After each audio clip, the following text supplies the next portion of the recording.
Okay, first మనకి ఇవాళ motivation class. అంటే మనకి చాలా మంది చదువుతాం, అందరికి జాబ్ రావు కదా, కొద్దిమందికి వస్తాయి.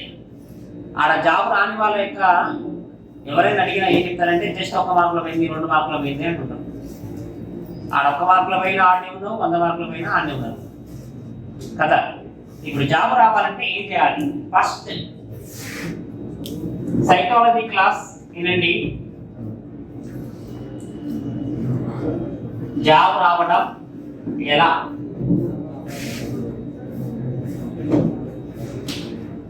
ఓకే, ఇంతమంది ఇప్పుడు విన్నారా క్లాస్? ఎవరన్నా నేను చెప్పినప్పుడు ఎవరన్నారు? ఇది పెట్టావా? వీళ్ళే వినండి. జాబ్ రావాలంటే ఏం చేయాలి అంటే, కాంపిటీషన్ పరంగా మనం ప్రిపేర్ అవుతున్నప్పుడు ఒక సిస్టంలోకి వచ్చినాం కదా. ఆ సిస్టంలోకి వచ్చినాక జాబ్ రావాలంటే ఫస్ట్ ఆఫ్ ఆల్ మనం చేయాల్సిన పని కొన్ని ఉంటాయి. అవేంటంటే ఒక 4 పాయింట్స్ నేను గుర్తుంచుకోవాలి. ఫస్ట్ ఆఫ్ ఆల్ ఆ 4 పాయింట్స్ ఏంటో చెప్తాను, కరెక్ట్ వినండి. ఇదే ప్రాసెస్ ప్రకారం మీరు కంటిన్యూగా ఎగ్జామ్ వరకు చదవండి. చదివినాక జాబ్ రాకపోతే నన్ను అడగండి, సార్ మీకు చెప్పినట్టు చదివినాం ఆ జాబ్ రాలేదని. ఇంతవరకు ఎవరు అడగలే. దాదాపు మనకు రామపురం స్టార్ట్ అయినప్పటి నుంచి 2008 నుంచి ప్రతి పిల్లలకి నేను క్లాస్ చెప్పుకుంటూ వచ్చిన, ప్రతి బ్యాచ్లో చెప్పిన. ఒకవేళ అడిగినా చెప్పినా, నాకు చెప్పాలనిపించినా చెప్పిన. ఏదైనా ఒక పిచ్చి పిచ్చి బ్యాచ్ ఉంటే వాళ్ళకి చెప్పలేదు తప్ప ఒకరైతే తేడా ఉంటుంది చూడండి. అలాంటి బ్యాచే కాల్ చేసిన ప్రతిదైనా చెప్పలేదు. కొంతమందికి మనకి నచ్చిన పిల్లలు మంచి పిల్లలు అంటే చెప్తాను, ఎందుకంటే చెప్పి మనకి విలువ లేకుండా వేస్ట్. నువ్వు నచ్చితే మొత్తుకోవాలి నేను. ఓకే, ఇందులో ఫస్ట్ పాయింట్ జాబ్ రావాలంటే ఏం చేయాలి అంటే, ఫస్ట్ పాయింట్ లో మనం చేయాల్సింది, ఇప్పటిదాకా డిగ్రీ చదివినాం, పీజీ చదివినాం, ఇంకేమో ఎంబీఏ, ఎంపీసీ, ఎంబీఏ చదివినాం. అవన్నీ అకాడమిక్, మాట్లాడకండి మధ్యలో ఎవరు. అవన్నీ అకాడమిక్. అక్కడ పాస్ అయినా ఫెయిల్ అయినా, మళ్ళీ పాస్ అయినా, మళ్ళీ ఫెయిల్ అయినా, మళ్ళీ వచ్చినా అయిపోయింది. ఒక సర్టిఫికేట్లో అంతే. ఆ సర్టిఫికేట్లో విలువ ఎప్పుడు వస్తుందంటే, మనం ఒక జాబ్ కొట్టినప్పుడే వస్తుంది. ఆ జాబ్ గవర్నమెంట్ జాబ్ అయి ఉండాలి కదా. ఈ జాబ్ కొట్టాలంటే కాంపిటీషన్కి వచ్చిన ఫస్ట్ మనం రాగానే ఫస్ట్ మనం చేయాల్సిన పని, ఇక్కడ ఫస్ట్ పాయింట్ లో ఫస్ట్ మనం చదువుతున్నటువంటి చదువు ఏంటి? ఎగ్జాంపుల్ గ్రూప్ 2 అనుకోండి, లేక ఎస్ఐ, లేక కానిస్టేబుల్, ఎనీ ఎగ్జామ్ మీరు దేనికైనా ప్రిపేర్ అవ్వండి. మనం వచ్చి దీనికి ప్రిపేర్ అవుతున్నాము అని మనం ఎప్పుడైతే అనుకుంటామో అప్పుడు మనం తెలుసుకోవాల్సింది ఏంటంటే, ఈ ఎగ్జామ్స్ రాసినప్పుడు ఈ ఎగ్జామ్స్ ఉన్నటువంటి సిలబస్ ఏంటి. కొట్టిగానే మనం చెత్తా చెదారని చదవద్దు ఎప్పుడు కూడా. ఒక కాంపిటీషన్ రిలీజ్ అయినప్పుడు, exam point of notification release అయినప్పుడు కాంపిటీషన్ ఎగ్జామ్ సంబంధించిన సిలబస్ ని ఫస్ట్ రిలీజ్ చేస్తుంది బోర్డు. ఆ సిలబస్ ఏంటో చూడాలి, అంటే సిలబస్ తెలియాలి. సిలబస్ తెలియకుండా మన కాంపిటీషన్ ఎగ్జామ్ చదివితే మామూలుగా ఒక సామెత ఉంది, బూడిదలో పోసిన పన్నీర్ అని, అది రాదు.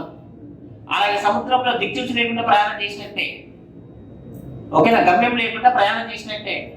అందుకనే కాంపిటీషన్ లో జాబ్ కొట్టాలి అంటే ఖచ్చితంగా మనం చేయాల్సిన పని, దేనికైతే చదువుతున్నామో దాని యొక్క సిలబస్ తెలుసుకోవాలి పక్క.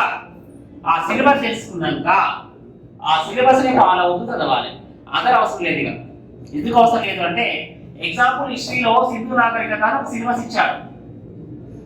ఈ సింధు నాగరికత కాకుండా దానికన్నా ఇంకా ఎక్కువ లెవెల్లో ఒక క్వశ్చన్ వస్తే, నాకు సిలబస్ లో లేదు ఈ యొక్క క్వశ్చన్ అని చెప్పి మన కోర్టుకి వెళ్ళి మార్క్ కాపాడుకోవడానికి కూడా ఉంటుంది. అంత ఉంటుంది, అదే సిలబస్ ఇస్తారు ఫస్ట్. అంటే సిలబస్ ని మించి క్వశ్చన్ రావుగా. ఆ సిలబస్ ఒక డెప్త్ లెవెల్ చదువుకుంటే చాలు. అర్థమైంది కదా. అంటే సిలబస్ తెలుసుకోవాలి.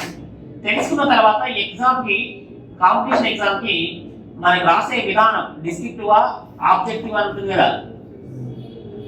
ఓకే, ఆబ్జెక్టివా డిస్క్రిప్టివ్ అంటే మనకి SA writing, group 1 civil service రాస్తుంటాం. ఇక్కడ మనం రాసే ఎగ్జామ్ ఎలా ఉంటుంది, ఒక క్వశ్చన్ నుండి 4 ఆప్షన్స్ ఉంటాయా, లేక క్వశ్చన్ ఆన్సర్ రాయాలా అని తెలుసుకోవాలి. దాన్ని బట్టి కూడా మనం చదివే విధానం ప్రిపేర్ చేసుకోవచ్చు. ఓకేనా. ఇక్కడ ఆబ్జెక్టివ్ అన్ని మనం రాసే దాదాపు ఆబ్జెక్టివ్ కదా. ఒక క్వశ్చన్ ఉంటుంది, 4 ఆప్షన్స్ ఉంటాయి, చూస్ చేసుకోవచ్చు ఆన్సర్. అంటే సబ్జెక్ట్ కాంపిటీషన్ లో పరీక్ష జరిగే విధానం ఏందో తెలుసుకోవాలి, ఎలా ఉంటుంది అని.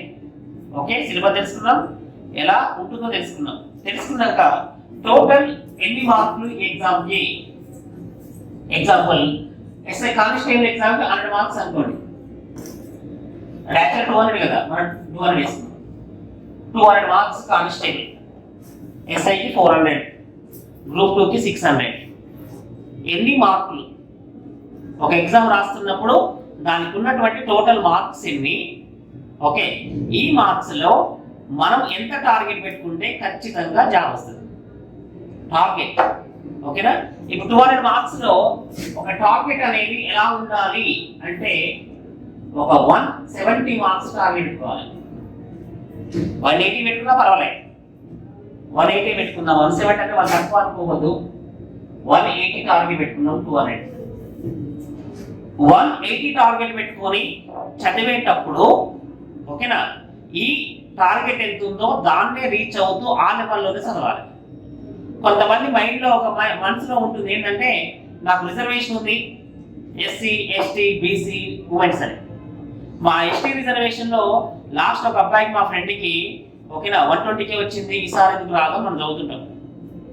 ఎస్టీలో ఉన్న వాళ్ళు, ఎస్సీలో ఒక రిజర్వేషన్ ఉన్న వాళ్ళు ఏంటంటే వాళ్ళ మైండ్ ఏం ఆలోచిస్తుంది, పోయినసారి ఇన్ని మార్కులకే వచ్చింది కదా, ఇప్పుడు అదే చదువుతాము అని ఎప్పుడైతే ఫిక్స్ అవుతారో అప్పుడే అర్థమైపోయింది జాబ్ రాదని. నేను చెప్పేది అదే, గుర్తుపెట్టుకోండి. ఎప్పుడు కూడా మైండ్ సెట్ లో రిజర్వేషన్ అనేది గుర్తుండొద్దు. పోయినసారి ఎన్ని మార్కులు వచ్చినాయని అవసరం లేదు.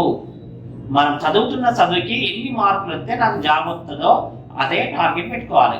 ఈ మార్కులు వచ్చినాక జాబ్ రాకుండా ఉంటుందా? ఇప్పటిదాకా కానిస్టేబుల్ చరిత్ర లేదు. 180 మార్క్స్ వచ్చినాక జాబ్ రాదని సమస్య లేదు. అలా టార్గెట్ పెట్టుకొని ఆ లెవెల్లోనే చదవాలి. ఇక్కడ మీరు గుర్తుంచుకోవాల్సింది ఒక్కటే, ఇవాళ నోటిఫికేషన్ వచ్చినాక అప్లికేషన్ పెడుతుంటాం, అన్ని నింపుతుంటాం కాలమ్స్. అక్కడ క్యాస్ట్ నింపుతుంటాం, అక్కడ ఎస్టీ అని నింపారనమాట ఎగ్జాంపుల్. అక్కడ కాలం ఉంది, మన క్యాస్ట్ ఉంది కాబట్టి నింపినాం, ఇక అంతే, దాన్ని వదిలేయాలి. ఇక మళ్ళీ ఎప్పుడు కూడా చదువుతున్నప్పుడు ఎస్టీ ఎస్సీ బీసీ ఉమెన్స్ అనే ఆలోచన మన మైండ్కి రావాలి. No reservations, only target. అలా చదివినప్పుడు మాత్రమే కాంపిటీషన్లో సక్సెస్ అవ్వగలుగుతాం, గ్యారెంటీ. ఎప్పుడైతే మన మైండ్లో నాకు రిజర్వేషన్ ఉంది, నేను ఆ లెవెల్లో చదువుతా అంటే పోయినసారి 120 వస్తే ఈసారి వస్తుందని గ్యారెంటీ లేదు, చెప్పలేము కదా. 130 వచ్చినా గ్యారెంటీ లేదు. ఇంకా ఎగ్జాంపుల్, ప్రీవియస్ విఆర్ఓ ఎగ్జామ్ జరిగినప్పుడు ఇద్దరికి 100 మార్క్స్ వచ్చినాయి చరిత్రలో ఫస్ట్ టైం, 100/100. అక్కడ 95 మార్క్స్ వస్తే ఓపెన్ కేటగిరీలో జాబ్ రాలేదు. సారీ 93 మార్క్స్ వస్తే ఓపెన్ కేటగిరీలో జాబ్ రాలేదు 100కి. నమ్ముతారా మీరు? అందుకనే మీకు చెప్పాల్సిన విషయం, బాగా గుర్తుంచుకోవాల్సిన విషయం, నాకు రిజర్వేషన్ లేదు అనుకొని చదవండి. చదివి ఎగ్జామ్ రాసినాక మన టార్గెట్ పెట్టుకున్న 180, అక్కడ 2-3 మార్కులు తేడా వస్తే అప్పుడు అవసరమైతే రిజర్వేషన్ ఉపయోగించుకోండి. అంతే తప్ప నాకు రిజర్వేషన్ ఉందనే మైండ్ తోటి ఎప్పుడు కాంపిటీషన్ చదివినా 100% లాస్ పక్కా నాకు తెలుసు. అర్థమైందిగా? ఏం పెట్టుకోవాలి? టార్గెట్. ఓకే, ఇవన్నీ ఓకే. చిన్నప్పుడు మన స్కూల్లో చదువుకున్నప్పుడు కొంతమంది టీచర్లు అడుగుతారు, నువ్వేమవుతావు టీచర్లు అని అడుగుతుంటే ఒక్కొక్కరు ఒకటి చెప్తారు. అది ఖచ్చితంగా చెప్పేటోళ్ళు కొంతమంది ఉంటారు, ఊగిన చెప్పేటోళ్ళు కొంతమంది ఉంటారు. అందుకని ఇక్కడ ఒకటి అవుదామని మన మనసులో ఉన్నప్పుడు ఓకేనా, దాన్ని ఏమంటాం, ఒక ఎయిమ్ అంటుంటాం. జీవితంలో పుట్టిన ప్రతి మనిషి ఒక ఎయిమ్ అంటూ ఉండాలి, లేకపోతే మనిషే కాదు వాడు ఎవడన్నా కానీ. అంతే, నా నోటి చాలా మాటలు రావు, కానీ రావాల్సి వస్తున్నప్పుడు మాట్లాడను యాక్చువల్గా. కానీ ఇక్కడ నిజమే కదా, ఒక ఏమనేది లేకుండా చిల్లరగా తిరిగేటోళ్ళు వాళ్ళు ఏమంటారు, పోకు అంటారు. వాడి జీవితానికి పనికి రాడు, దేశానికి పనికి రాడు, కుటుంబానికి పనికి రాడు, ఏంటి పనికి రాడు. అలాంటి వాళ్ళు కౌంట్లెస్ ఫస్ట్ ఆఫ్ ఆల్. కానీ మనము ఇక్కడ ఒక ఏమని పెట్టుకున్నాం కాబట్టి ఆ ఏం కోసం ఎంత కష్టమైనా పడాలి. ఎంత కష్టమైనంటే, సార్ ఇంత కష్టం చెప్తున్నారు, ఇంత కష్టపడాలి అంటున్నారు, మరి గవర్నమెంట్ జాబ్ అంత పర్మనెంటా సార్? ప్రైవేట్ జాబ్ లక్షలు వస్తున్నాయి, బిజినెస్ చేస్తున్నారు, కోట్లు బిజినెస్ చేస్తున్నారు, మరి గవర్నమెంట్ జాబ్ కోసం అంత కష్టపడేది వేరే దాంట్లో కూడా సక్సెస్ అవ్వచ్చు. అంటే సక్సెస్ అవ్వచ్చు, కాకపోవచ్చు. అక్కడ అయితే ఓకే, కాకపోతే ప్రాబ్లమే. ఇక్కడ మనకి ఏమనేది ఎలా ఉండాలి అంటే, ఒక్కసారి ఏం పెట్టుకున్నాం, ఖచ్చితంగా యూనిఫామ్ వేసుకోవాలి, ఎస్ఐ జాబ్ కొట్టాలి అని. ఇవాళ చెప్తున్నా, ఎస్ఐ జాబ్ కొట్టాలి అని ఫిక్స్ అవుతాయి. జీవితంలో మీరు ఒక 6 నెలల నుంచి సంవత్సరం పాటు ప్రపంచాన్ని వదిలేసి అన్ని టెన్షన్లు వదిలేసి ఒక చదువులో 24 గంటలు మునిగి తేలితే ఖచ్చితంగా జాబ్ కొట్టవచ్చు. బయట పోస్టర్లు ఉన్నాయి చూడండి, ఒక అబ్బాయికి నేను సన్మానం చెప్తున్నా, అక్కడ చూసిరో లేదో మీరు. ఆ అబ్బాయి యాక్చువల్గా నాకు 5 సంవత్సరాల కింద student, TTC intermediate student, intermediate చదువుకుని టీటీసీ స్టూడెంట్ ఒక ఇన్స్టిట్యూట్లో నాకు. అప్పటి నుంచి నాతో మంచిగా నాతో ఉండేది, నాతో తిరిగి ఆల్రెడీ మంచిగా క్లవర్ బాయ్. టీటీసీ అయిపోయింది, డిఎస్సి కొట్టింటే ఎన్జిటి జాబ్ వచ్చింది, స్కూల్ మన టీచర్ జాబ్ చేసినా కూడా అక్కడ ఊళ్ళో కాంటాక్ట్ నన్ను కలిసేది అప్పుడప్పుడు. జాబ్ వచ్చినాక నా దగ్గరికి వచ్చింది, సార్ నాకు ఎస్ఐ కావాలి సార్, ఈ జాబ్ నాకు అంత అనిపిస్తలేదు అని అన్నాడు. అంటే సరే బాబు మరి రాబాబుకి రా, నువ్వు జాయిన్, నేను ఎక్కడే చెప్తున్నా కదా ఇప్పుడు, రా జాయిన్గా అన్నా. సరే సార్ అన్నాడు, నేను చెప్పగానే వచ్చేది జాయిన్. అక్కడ స్టూడెంటే, నాకు ఇక్కడ స్టూడెంటే, ఒక 5 సంవత్సరాలు గ్యాప్ వచ్చింది మధ్యలో. క్లాసెస్ విన్నాడు, చదివిండు, ఇవాళ సివిల్ ఎస్ఐ గ్యాప్ కొట్టాడు. ఆ ఫోటో చూడిపోయిన తర్వాత వినయ్ అబ్బాయి పేరు నా స్టూడెంటే. ఓకేనా? అంటే ఇక్కడ ఒక గైడెన్స్ అనేది తీసుకున్నాను. ఎప్పుడు ఫోన్లో కాంటాక్ట్ ఏం చదవాలి సార్, ఎలా చదవాలి సార్ అని ఎప్పుడు అడిగేది. అడిగే అబ్బాయి అయినా అమ్మాయి అయినా మంచితనంగా మాట్లాడితే ఎవరైనా చెప్తారా చెప్పరా సార్ అంటే ఎవరు చెప్పారు, అవునా కదా? అందుకని ఒక ఏం అనేది అబ్బాయికి ఉన్నది కాబట్టి ఆ జాబ్ పక్కన పెట్టుకున్నాడు, లీవ్ పెట్టుకున్నాడు, మీరు చదివి కొట్టి ఆ జాబ్ వదిలేసింది. అంటే ఇక్కడ జాబ్ కొట్టాలి అనుకుంటే 2 నెలల 3 నెలల్లో ఎవరికి సాధ్యం కాదు, వాళ్ళు ఎంత పెద్ద మేధావులైనా సాధ్యం కాదు. అందుకనే ఏ జాబ్కైనా కానిస్టేబుల్ అయితే మినిమం 4 నెలలు, ఎస్ఐకి అయితే మినిమం 6 నెలలు చదవాలి. కానిస్టేబుల్ జాబ్ అయినా మినిమం 4 నెలలు చదువులో లేకపోతే జాబ్ కొట్టుడు కష్టం. ఓకేనా? ఇక్కడ ఏం అనేది ఎలా ఉండాలి, ఒక చిన్న ఎగ్జాంపుల్ చెప్తేనండి. ఏం అనేది గుండెల్లో ఉండాలి, ఎక్కడ పడితే అక్కడ ఉంటే పనికిరావు. ఇవాళ మన యొక్క కుటుంబ పరిస్థితి ఏంటి, ఇవాళ నాకు ఒక 10,000 అవసరమైతే ఇచ్చడం ఉన్నారా లేదా, ఇవాళ నా కుటుంబం పైకి రావాలంటే ఏం చేయాలి, ఇంతదాకా నాకు పేరెంట్స్ చదివించారు, ఇప్పుడు నాకు తెలివితేటలు ఉన్నాయి, పక్కన జాబ్ కొడితే నేను ఎందుకు కొట్టలేను అని స్ట్రాంగ్గా ఫిక్స్ అవ్వాలి. ఇవాళ నువ్వు జాబ్ కొడితే నీ ఫ్యామిలీ, ఇలా ఉన్న ఫ్యామిలీ ఇలా పైకి వస్తుంది ఖచ్చితంగా. గవర్నమెంట్ జాబ్ ఉన్న ఇల్లు చూడండి, లేని ఇల్లు చూడండి.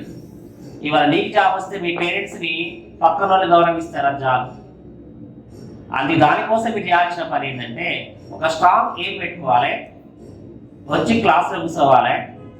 క్లాస్ ఎందుకు కూర్చోవాలంటే చెప్తాను నేను లాస్ట్లో, మీకు ఇంటికి చదవచ్చు కదా సార్ అంటే దానికి కూడా ఎగ్జాంపుల్ చెప్తాను. ఇక్కడ ఏం ఎలా ఉండాలంటే ఒక చిన్న ఎగ్జాంపుల్ చూడండి. ఎన్ని బాధలు వచ్చినా, ఎన్ని ప్రాబ్లమ్స్ వచ్చినా ఏమనేది డ్యామేజ్ అవ్వదు. ఒక్క మాట వినండి. ప్రపంచంలో అత్యంత ఫాస్ట్గా పరిగెత్తే వ్యక్తి హుసేన్ బోల్ట్, తెలిసిన అందరికీ, దేశం జమైకా.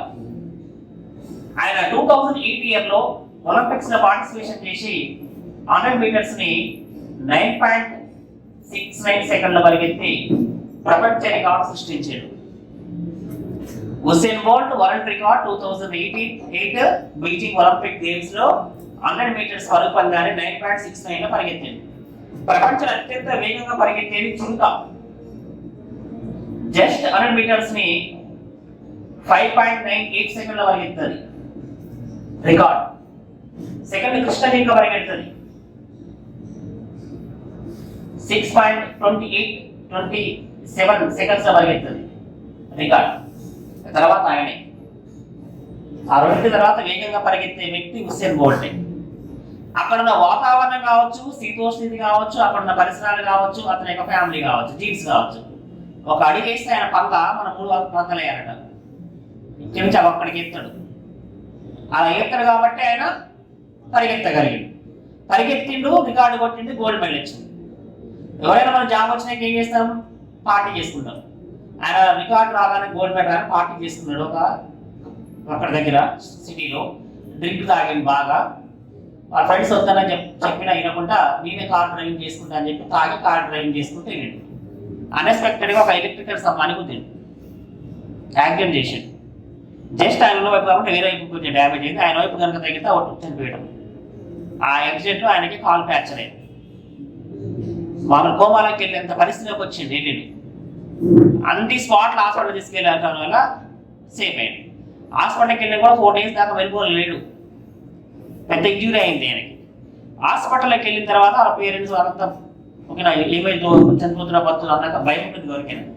అక్కడ డాక్టర్లు అంతా మొత్తం ట్రీట్మెంట్ చేసిన తర్వాత ఓకే సేఫ్ అయ్యాడు. 4 or 5 days తర్వాత మెలకువ వచ్చింది ఆయనకి హాస్పిటల్లో.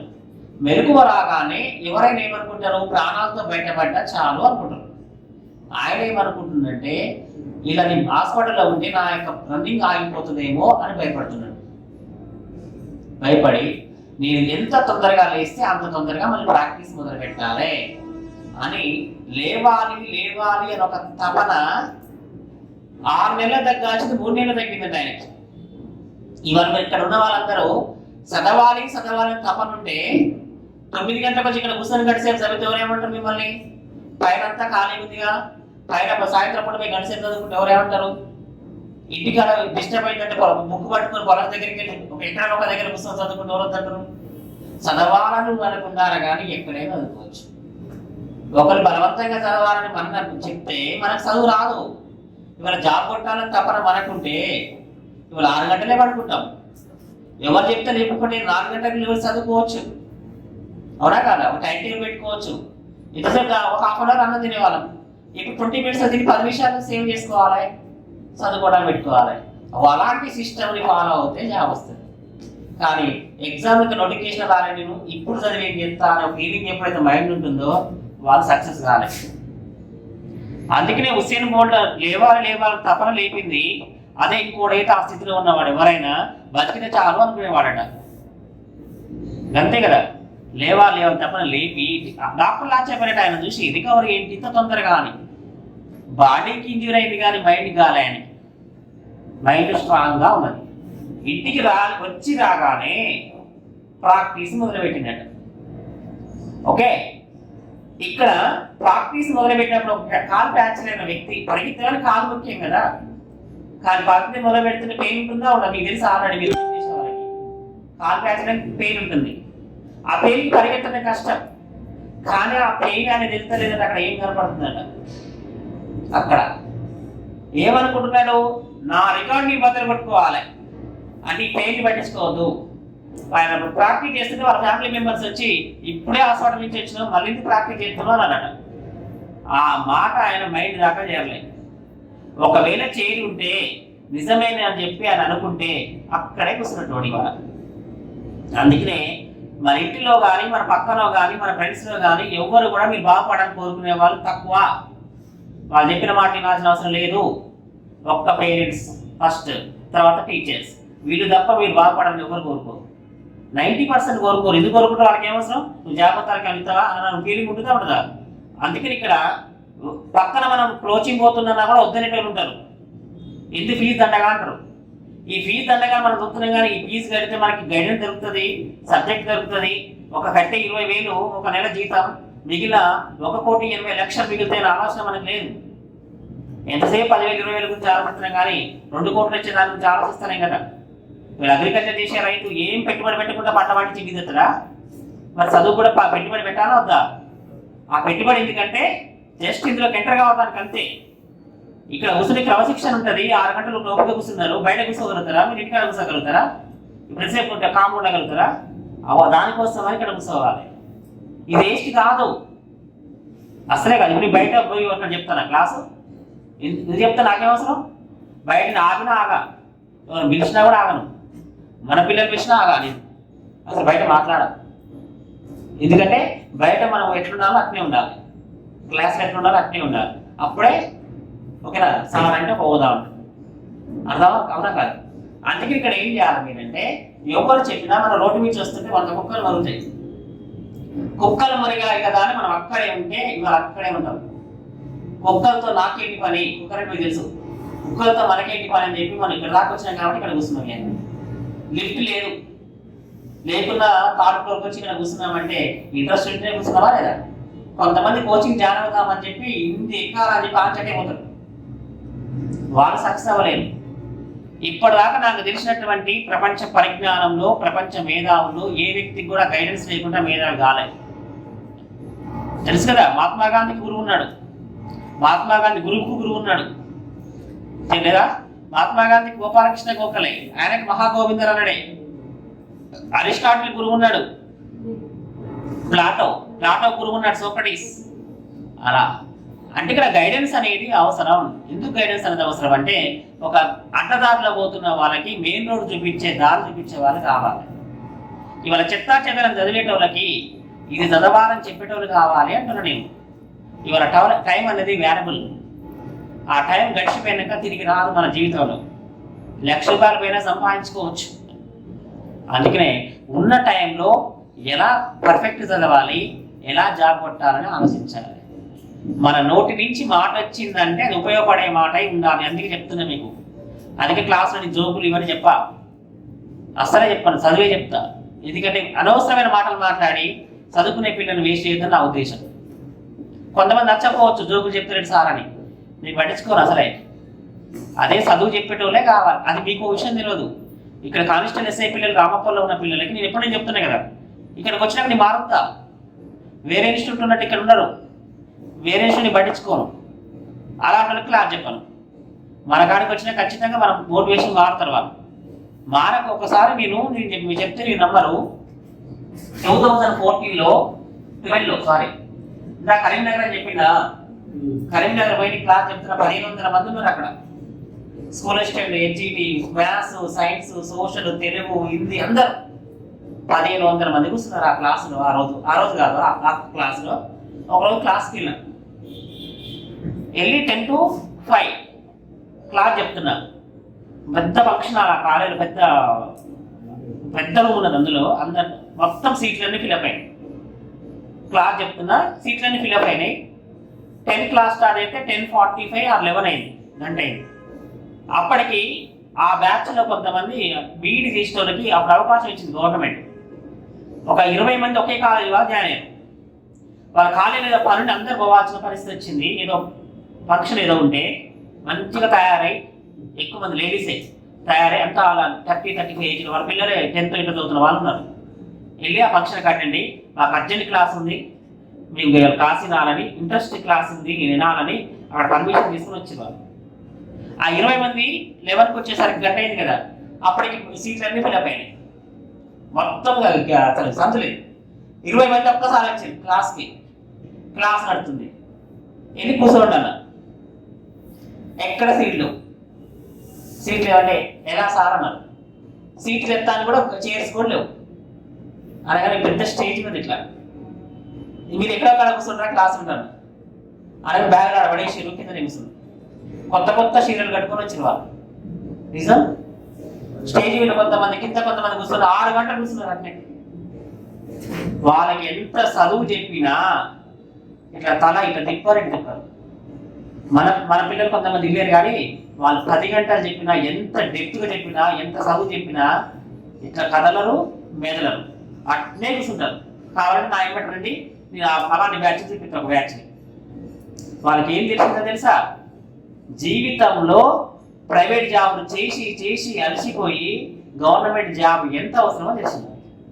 వాళ్ళంతా టీచర్లు, లెక్చరర్లు వాళ్ళే కాలేజీ పనిచేసే వాళ్ళంతా వెట్టి చాకరీ చేసి అలసిపోయేదిగా. ఆ స్టేజ్లో జ్ఞానం అయిపోయింది వాళ్ళకి. అంత దూరం పోవాల్సిన అవసరం లేదు. ఇక్కడే కూర్చున్నప్పుడు ఒక గంట సేపు కూర్చున్నమాట, ఆ గంటలో ఒక 20 క్వశ్చన్లు వచ్చినాయా, 30 క్వశ్చన్లు వచ్చినాయా, బేరీ చేసుకోవాలి తప్ప ఎంటర్టైన్మెంట్ చేసినామా, క్లాస్ విన్నామా, జోకులు చెప్పుకున్నామా కాదు. జోకులు ఇలా కాదు. టీవీ ముందు పోయి టీవీ ముందు కూర్చుంటే గంట సేపు జబర్దస్త్ చూస్తే నవ్వుకుంటాం. మనం వచ్చిన జాబ్ దేనికోసం? చదువు కోసమే కదా. ఎంటర్టైన్మెంట్ ఇది మనకి కదా, అవునా కాదు? చెప్పేది తప్ప రైటా? ఆ చదువు విలువ నిలవాలి మనకి అంటున్నా నేను, తెలుసుకోవాలి మనం. అలా ఈ హుస్సేన్ బోల్ట్ అనే వ్యక్తి ప్రాక్టీస్ చేస్తుంటే పేరు కనపడతలేదు ఆయనకి. ఇంకా ఏం కనపడుతున్నది? కఠోరమైన శ్రమ చేసిన వాళ్ళు చెప్పిన ఇల్లే, వాళ్ళ ఫ్యామిలీ చెప్పిన ఇల్లే. ఓకే, చేసి ప్రాక్టీస్ చేసి ఓకేనా ఫిట్నెస్ సంపాదించింది. 2000 ఇక్కడ 8 కదా, ఇక్కడ 9 జర్మనీ దేశంలో వరల్డ్ అథ్లెటిక్స్ పోటీలు వచ్చినాయి నెక్స్ట్ ఇయర్. దానికి ఆయన వెళ్తానికి రెడీ అయ్యాడు, ఫిట్నెస్ సాధించి రెడీ అయ్యాడు. జస్ట్ ఒక 9-10 నెలలు గడిచింది ఆ మధ్యలో. ఒక ఇయర్ అనుకోండి గడిచినాక ఫిట్నెస్ సాధించిందో అక్కడికి వెళ్ళి 100 మీటర్స్ పరుగు పందెం ఎక్కడ కూడా ఆయన అటెండ్ అవుతున్నాడు, స్టేడియంలోకి వస్తున్నాడు అనగానే పక్కన ప్రేక్షకులు మాట్లాడుకుంటున్నారు, ఈయన మొన్ననే యాక్సిడెంట్ అయిందని, ఈయనకి కాలు ఫ్రాక్చర్ అయిందని అంటే అనుకుంటారు కదా బయట. అనగానే ఆయన బయట పడితే నిజమే కావచ్చు అనుకుంటాడు. అవేమి పట్టించుకోదు. ఒక చదువు మన మైండ్లో ఉన్నప్పుడు చదివే, వేరే ఆలోచన మన మైండ్లోకి వస్తే మనం చదివినా వేస్టే.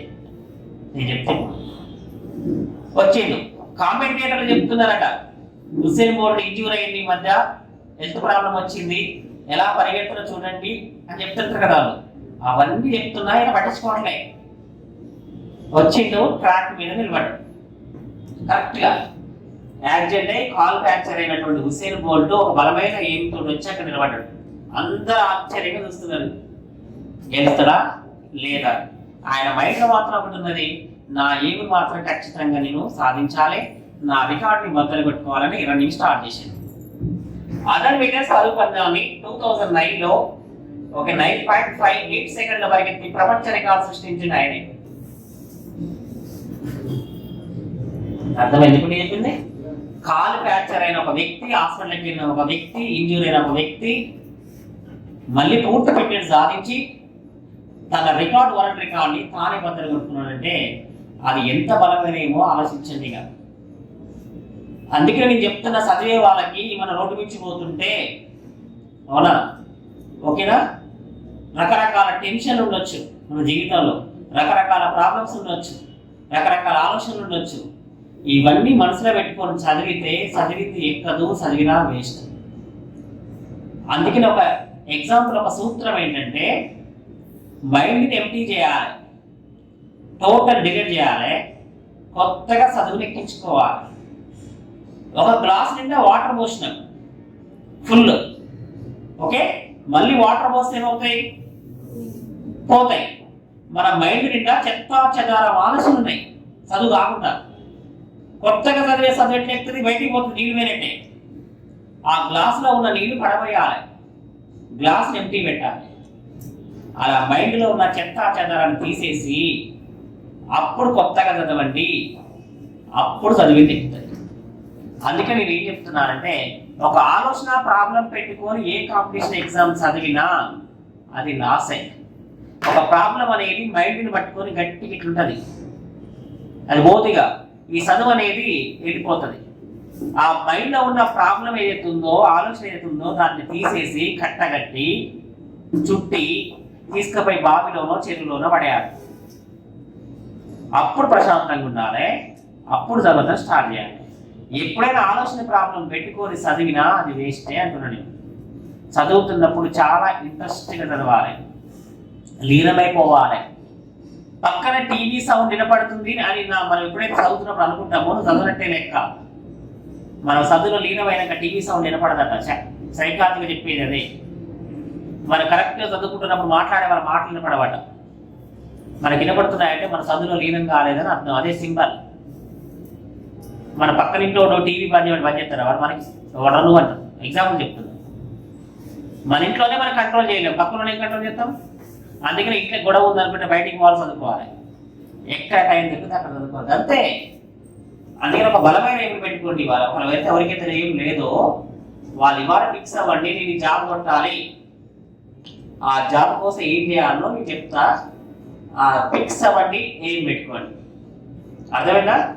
ఇవాళ ఏం పెట్టుకొని జాబ్ కొట్టినాక, ఓకేనా, ఆ ఏం అనేది మామూలుగా మనకి ఇప్పుడు ఒక నది ప్రవహిస్తున్నప్పుడు డైరెక్ట్గా తాగడం కదా రాదు. కొండలు వచ్చినప్పుడు పక్క తప్పుంటుంది, దాటగలిగినప్పుడు దాటుతుంది. అందుకనే మీరు ఏదైనా ప్రాబ్లం ఉన్నప్పుడు ఆ ప్రాబ్లంలోకి వెళ్ళకండి.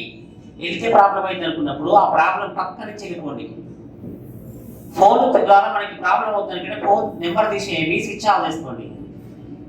మనం ఉంటున్నటువంటి ప్లేస్ ఇబ్బంది అవుతుందంటే పక్కన చదువుకున్నంత సేపు నేను చెప్తున్నా, జాబ్ వచ్చిన మనం ఎవడేం చేయడు, జాబ్ వచ్చినాక ఎవడేం చేయడు చెప్తున్నా. కానీ ఇది పక్క జాబ్ వచ్చినాక రీసెంట్గా ఒక గవర్నమెంట్ టీచర్ జాయిన్ అయిన 3 years, సెకండ్ ఇయర్ అయిపోయి థర్డ్ ఇయర్ రాగానే స్టేట్ బ్యాంక్ ఆఫ్ ఇండియా బ్యాంక్కి వెళ్ళి నాకు లోన్ కావాలి, హౌస్ కట్టుకుంటా అని చెప్పిందట.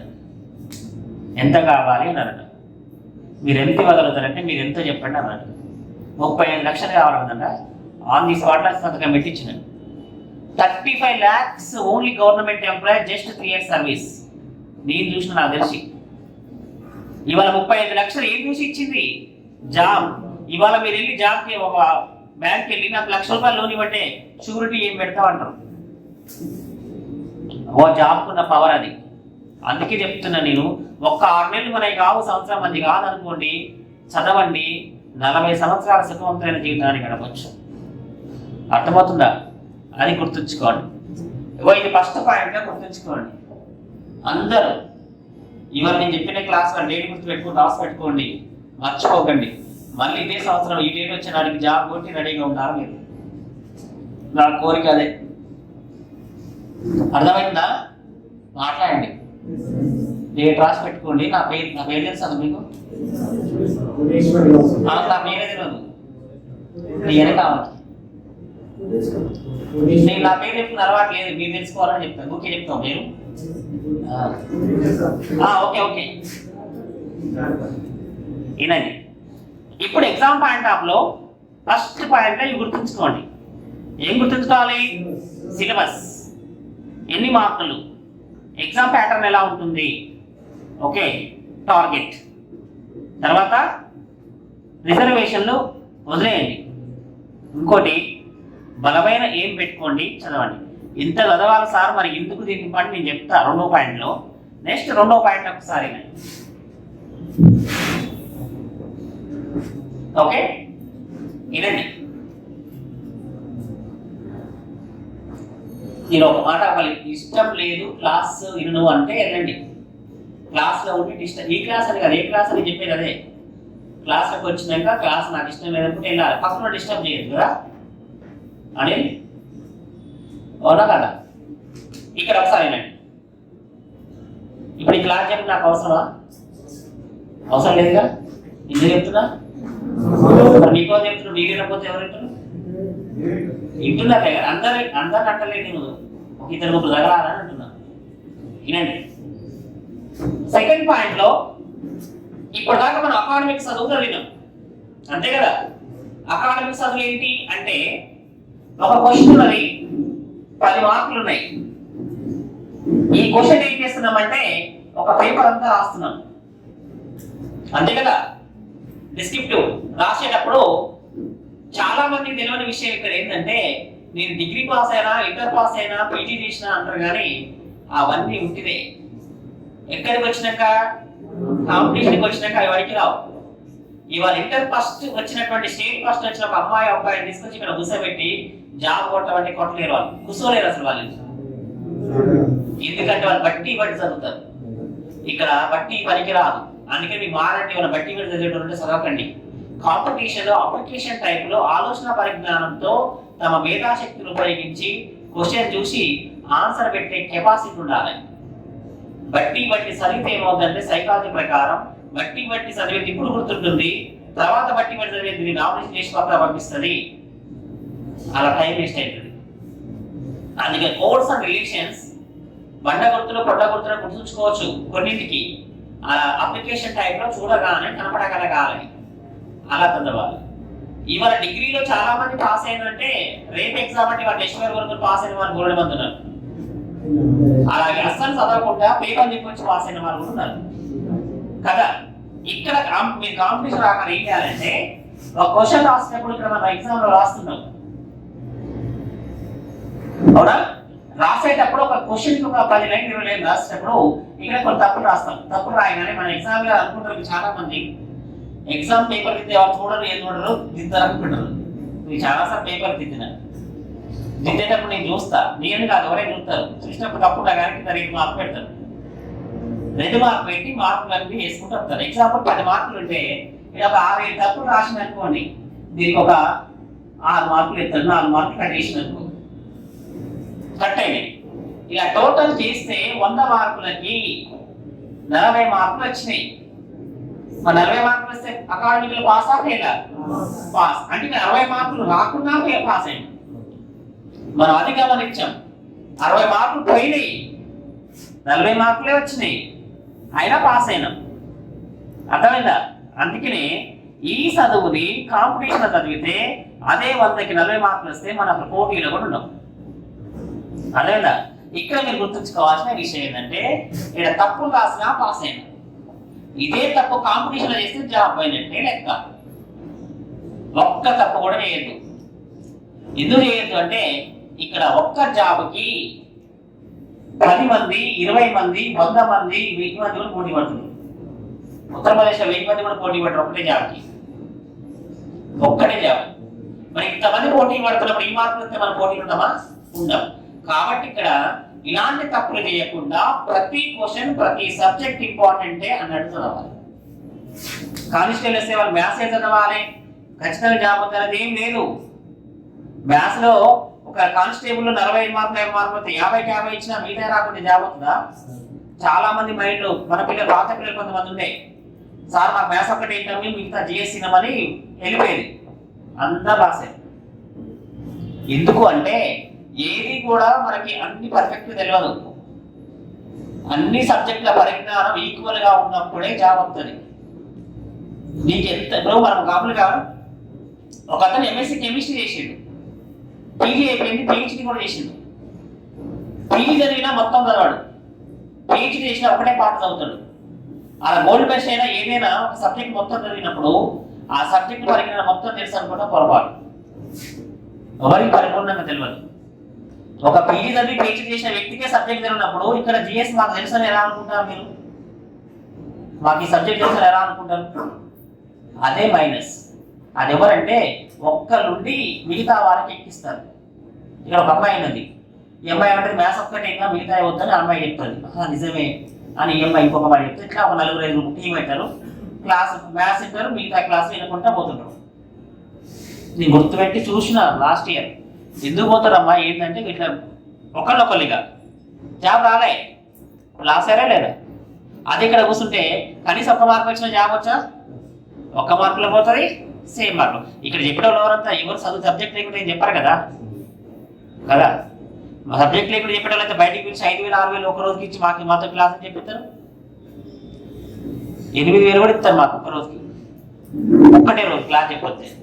మళ్ళీ క్లాస్ చెప్పి బయటకు కూడా వెళ్ళాల్సిన అవసరం లేదు. మేము ఏటి కానీ కవర్ చేతిలో పెట్టాం అంటే మాకు సబ్జెక్ట్ లేకుండా మా పరిజ్ఞానం లేకుండా విజయవాడ కర్నూలు కరీంనగర్ వీళ్ళంతా వెళ్తారా? అంతేనా కదా? అందుకనే చెప్తున్నా, ఇక్కడ క్లాస్ చెప్తున్నామంటేనే ఒక మేధాశక్తి ఉన్న వాళ్ళే చెప్తారు. అది గుర్తుపెట్టుకోండి. మీకు ఇప్పుడే చెప్తున్నా, ఇంకొకసారి ఏమైనా మ్యాథ్స్ ఇంటో మీ జిఎస్ సినిమా అదే ఇంటో ఇదే అని చెప్తే మాత్రం బాగుంటుంది. వచ్చి అడ్మిషన్ తీసుకోండి, కూర్చోండి, జాయిన్ తినండి. అన్ని సబ్జెక్టు పరిజ్ఞానం కావాలా వద్దా? మరి నేను చెప్పినా మరి వేరే సార్ చెప్పిండు ఇంకోసారి చెప్పిండు అదే ఇంట్లో పోతా వాళ్ళకి మాత్రం మిక్స్ కాకండి. పోయినా మాకే పర్వాలేదు, 2 చెప్తాం 100 మందిలో చెప్తాం, అంతేనా కదా? అందుకని అన్ని సబ్జెక్టులు పడినా కాదు. ఇక్కడ మీరు మైండ్ సెట్ ఏం మార్చుకోవాలి? అకాడమిక్ లో నుంచి కాంపిటీషన్కి రావాలి. కాంపిటీషన్ లో ప్రపంచం అంతా పరిగెడుతుంది. ఇవాళ టుడే ఎవరు నడవట్లేదు, ఎవరు కూర్చోవట్లేదు. మనం కూర్చున్నా మనం నడిచినా మనం దాటేసుకుని పోయే వాళ్ళు 100,000 లక్షల మంది ఉన్నారు. వాళ్ళ పోటీకి మనం తట్టుకోవాలంటే వాళ్ళకన్నా ఎక్కువగా పరిగెత్తే స్టెమినాను తెచ్చుకోవాలి అని గుర్తుపెట్టుకోండి. అందుకని ఒక పెద్ద మహా మేధావైనటువంటి ఒక వ్యక్తి ఒక మాట చెప్పారు, దేనికైనా డేర్ చేయాలి. ఇవాళ 20,000 పెట్టినా ఫీజు పెట్టినా 6 నెలలు చదివినా జాబ్ రాకపోతే ఏంటని ఆలోచించద్దు. ఎప్పుడైతే జాబ్ రాదని మీరు ఆలోచన మీ మైండ్ లో ఉంటుందో రానట్టే లెక్క. నాకెందుకు రాదు, మీరు పక్కన జాబ్ ఉండడం కంటే మేధావి కాదా, నేను పర్ఫెక్ట్ చదువుకోలేను, నాకు ఖచ్చితంగా జాబ్ ఉందన్న ఫీలింగ్ తోనే క్లాస్ చదువుకోవాలి. అందుకనే ఒక డేర్ అనేది చేయాలి. సాహసం చేయలేని వాడు విజయం సాధించలేడు అంటారు నేతాజీ సుభాష్ చంద్రబోస్. డేర్ చేయాలి. అందుకనే పట్టుదల ఉంటే ఏదైనా సాధించవచ్చని నిరూపించిన వాళ్ళు ఎంతో మంది ఉన్నారు, వాళ్ళని ఆదర్శంగా తీసుకోండి. ఇవాళ మహాత్మా గాంధీ జాతి మీద అయితే అనుకున్నాడా? కానీ ఆయన చేసినటువంటి పనులు ఆయన అన్ఎక్స్పెక్టెడ్ గా జాతి మీద చేసినాయి. అఫీషియల్ కాకుండా జాతి మీద అని అంటుంటాం. ఇవాళ టీనే విరాట్ కోహ్లీ క్రికెట్ ఆడుతున్నాడా? వెనక కఠోరమైన శ్రమ ఉందా లేదా? ఒక్క రోజు ఆడితే వాళ్ళకి ఎన్ని తెలుసా? 6 లక్షలు ఫీజు. ఒక్క టెస్ట్ ఆట 40 లక్షలు ఒక్కొక్కరికి. ఒక్క రోజు అక్కడ 4 టెస్ట్ ఆట చాలు వాళ్ళ జీవితం కోటేశ్వరుల వాళ్ళు. రొటీన్ ఆడుతున్నారా? మరి ఏం కానీ శ్రమ పడకుండా, ఎలాంటి శ్రమ పడకుండా, ఏం చదవకుండా జాబ్ ఎట్లవుతుంది కదా? అందుకనే మీరు ఏం చేయండి అంటే, మీరు ఎన్ని చదివినా అకాడమిక్ ని వదిలేయండి. ఇక అక్కడ చదివే వదిలేయండి. అసలు ఇక్కడ కొత్తగా కాంపిటీషన్లోకి రండి. వచ్చి ఏం చేయాలంటే, ప్రతి క్వశ్చన్ ఇంపార్టెంటే, ప్రతి సబ్జెక్ట్ ఇంపార్టెంటే, ప్రతి మార్క్ ఇంపార్టెంటే అని చదవండి. ఒక్క మార్కులో జాబ్ అవుతుంది, ఒక్కోసారి సేమ్ మార్కులో కూడా జాబ్ అవుతుంది. ఎందుకంటే వాళ్ళు చదివే వాళ్ళు ఎక్కువయ్యారు, జాబ్ తక్కువైనాయి కదా. అందుకని ఇక్కడ మీరు గుర్తుంచుకోవాల్సిన విషయం, కాంపిటీషన్లో 3 ఇంపార్టెంట్గా ఉండాలి. యాక్టివ్గా ఉండాలి, అలర్ట్గా ఉండాలి, షార్ప్నెస్గా ఉండాలి. ఈ 3 లేకుండా కాంపిటీషన్లో జాబ్ కొట్టడం అసాధ్యం. ఒక మాట చూడండి, చదువుతున్నాం, మనం కష్టపడుతున్నాం అనేటప్పుడు ఇక్కడ సెకండ్ పాయింట్ మనం గుర్తుంచుకోవాల్సిన విషయం ఏంటంటే, ఎర్లీ మార్నింగ్ లేచి 2 గంటలు చదువుతున్నాం, 5 to 7 AM. ఎన్ని గంటలు చదువుతున్నాం? 2 గంటలు చదువుతున్నాం. ఆ 2 గంటలు చదివినాక ఒక అబ్బాయి సాయంత్రం వచ్చి, సార్ నేను 2 గంటలు చదివినా ఒక్క క్వశ్చన్ గుర్తున్నట్లే సార్ అంటాడు. చాలా మంది అడిగిన అట్లా నన్ను, చదివికి ఎందుకు గుర్తున్నట్లే సార్, మీకు చాలా బాగా చదువుతున్నాను సార్ అంటాడు. అనగా నేను చెప్పే ఆన్సర్ ఒక్కటే, బుక్ ముందర ఉంటుంది, మీ మైండ్ ఎక్కడో ఉంటుంది. పేరెంట్స్ ఏమనుకుంటారు, మామూలు చదువుతున్నారు బాగా అనుకుంటారు, కానీ వాడు బుక్ ముందరే పెట్టుకుంటాడు, బయట ఏదో ఆలోచిస్తుంటాడు. బయటకి ఎప్పుడైతే మన మైండ్ ఆలోచనకి వెళ్ళిందో ఈ బుక్ ముందరున్న వేస్టే. అందుకనే ఆలోచన ప్రాబ్లంను ఫస్ట్ పక్కన పడేసి బుక్లో ఉన్నటువంటి సబ్జెక్టులకు లీనమై సబ్జెక్టును చదవాలి. చదివేటప్పుడు సబ్జెక్టుని అర్థం చేసుకొని చదవగలగాలి. ఏంటి టాపిక్, ఏంటి, ఎలా చదవాలి, ఎలా చదివితే మనకి exam point of view use అవుతుంది అని తెలుసుకోవాలి. అర్థమవుతుందా? చదివేటప్పుడు ఏ సబ్జెక్ట్ చదివినా చాలా మంది ఏం చేస్తుంటారంటే బుక్లో టిక్ గీతలు పెట్టుకుంటా పోతారు. అట్లా పెట్టద్దు. బుక్ చదువుతున్నప్పుడు ఎప్పుడు కూడా మీకు దగ్గర ఒక నోట్స్, ఒక పెన్ను ఎప్పటికి ఉండాలి. అర్జెంట్ పనులు ఇక్కడ ఊరికి వెళ్ళినా కూడా పట్టుకుని పోవాలి. చదువుతున్నప్పుడు అందులో ఇంపార్టెంట్ పాయింట్స్ ఓన్గా మనం నోట్స్ రాసుకోవాలి. ఒక నోట్స్ తీసుకొని జిరా తీసుకోవడం కాదు. ఒక్కసారి మనం ఆ క్వశ్చన్ రాసేటప్పుడు 4-5 సార్లు చదివి రాస్తుంటాం. అర్థం చేసుకొని ఇంపార్టెంట్ పాయింట్స్ నోట్స్ రాసుకుంటే టాపిక్ వైజ్గా ఈ నోట్స్ అనేది ఎగ్జామ్ దగ్గరికి వచ్చినాక చాలా యూస్ఫుల్గా మనకు ఉపయోగపడుతుంది, చాలా ఉపయోగపడుతుంది అన్నట్టు. ఎప్పుడు కూడా బుక్కులు చదివేటప్పుడు నోట్స్ పెన్ లేకుండా చదవద్దు. ఎప్పటికీ నోట్స్ మన చేతిలో ఉండాలి పర్ఫెక్ట్గా. చదివేటప్పుడు ఎలాంటి ఆలోచన ప్రాబ్లం లేకుండా కట్ చేసి మైండ్ ప్రశాంతంగా పెట్టుకొని బుక్లో లీనమైపోతూ చదవాలి, లీనం అవ్వాలి, అర్థం చేసుకోవాలి. ఆ 2 గంటలు పర్ఫెక్ట్గా చదవగలిగితే ఈజీగా గుర్తుంటుంది. ప్రపంచంలో అన్ని సబ్జెక్టులు ఎవరు మేధావులు కాలేరు. ప్రతి సబ్జెక్టుకి ఒక రూట్ ఉంటుంది, ఆ రూట్ తెలుసుకొని చదవాలి. అంతేనా? మ్యాథ్స్ రాదు అంటే రాదు, మరి దాన్ని ప్రాక్టీస్ చేసే విధంగా చేస్తే వస్తుంది. పక్కన మ్యాథ్స్ చెప్పినా రావట్లేదంటే టెక్నిక్స్ ఉంటాయి, ఆ టెక్నిక్స్ని ఫాలో అవ్వాలి. అంతే. ఇక్కడ కూడా మనం చదువుతున్నప్పుడు ఇక్కడ ఏం చేయాలి, అందులో లీనమైపోవాలి. ఒక నోట్స్ని పెన్నుని కంపల్సరీగా తీసుకొని సబ్జెక్టుల వారిగా చదువుకుంటూ నోట్స్ రాసుకుంటూ వెళ్ళాలి. ఫస్ట్. సెకండ్, ఈ పాయింట్లో మనం ఇంకేం చేస్తున్నామంటే, ఎగ్జాంపుల్ కొంతమంది మ్యాథ్స్ చదివిన వాళ్ళకి సోషల్ సబ్జెక్టు మనకి ఎప్పుడు చదవలేదు కాబట్టి కొత్తగా అనిపిస్తుంది. సోషల్ చదివిన వాళ్ళకి సైన్స్ కొత్తగా, మ్యాథ్స్ కొత్తగా అనిపిస్తుంది. ఇక్కడ మనం గుర్తుంచుకోవాల్సిన విషయం ఏంటంటే, ఇంట్రెస్ట్ లేని సబ్జెక్ట్ని, మన చదవని సబ్జెక్ట్ని ఇంట్రెస్ట్ లేదు అనుకుంటే ఇంట్రెస్ట్ ఉండదు. చదవని సబ్జెక్ట్ని ఇంట్రెస్ట్గా చదివితే ఈజీగా అర్థమవుతుంది. ఇవాళ మ్యాథ్స్ అయిన వాళ్ళకి ఇంట్రెస్ట్ ఈజీ చదివితే అర్థమవుతుంది అనుకుంటారు కదా. సోషల్ అయిన వాళ్ళు బాగా చదువుతారేమో, మ్యాథ్స్ మేము చదవలేమో అనుకుంటారు చాలా మంది. కానీ ఇంట్రెస్ట్ పెట్టి చదివినాక ఏదైనా చదువు వస్తుంది. పద్ధతి ప్రకారం చదవాలి, ఒక రూట్ ప్రకారం చదవాలి, అంతే. ఆ సిస్టాన్ని నేర్చుకోవాలి ఇక్కడ. ఓకే.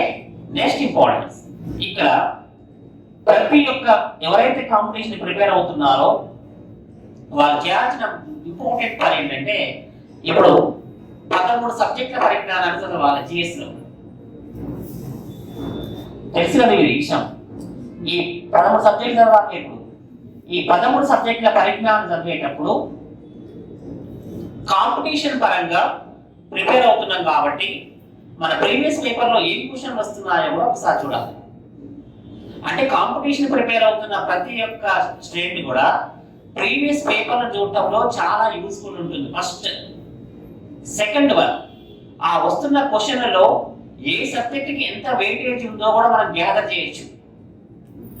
మ్యాథ్స్కి ఎన్ని వస్తున్నాయి యావరేజ్గా, హిస్టరీకి ఎన్ని వస్తున్నాయి, జాగ్రఫీకి ఎన్ని వస్తున్నాయి యావరేజ్గా తెలుసుకొని అక్కడ వస్తున్న క్వశ్చన్లు ఏదైతే ఉన్నాయో ఆ క్వశ్చన్ సంబంధించిన టాపిక్స్ ని ఆ క్వశ్చన్ బయటకు తీసుకొచ్చుకొని ఒక 4 పేపర్లు మనం సెట్ చేసినాం అనుకోండి ప్రీవియస్ పేపర్లు.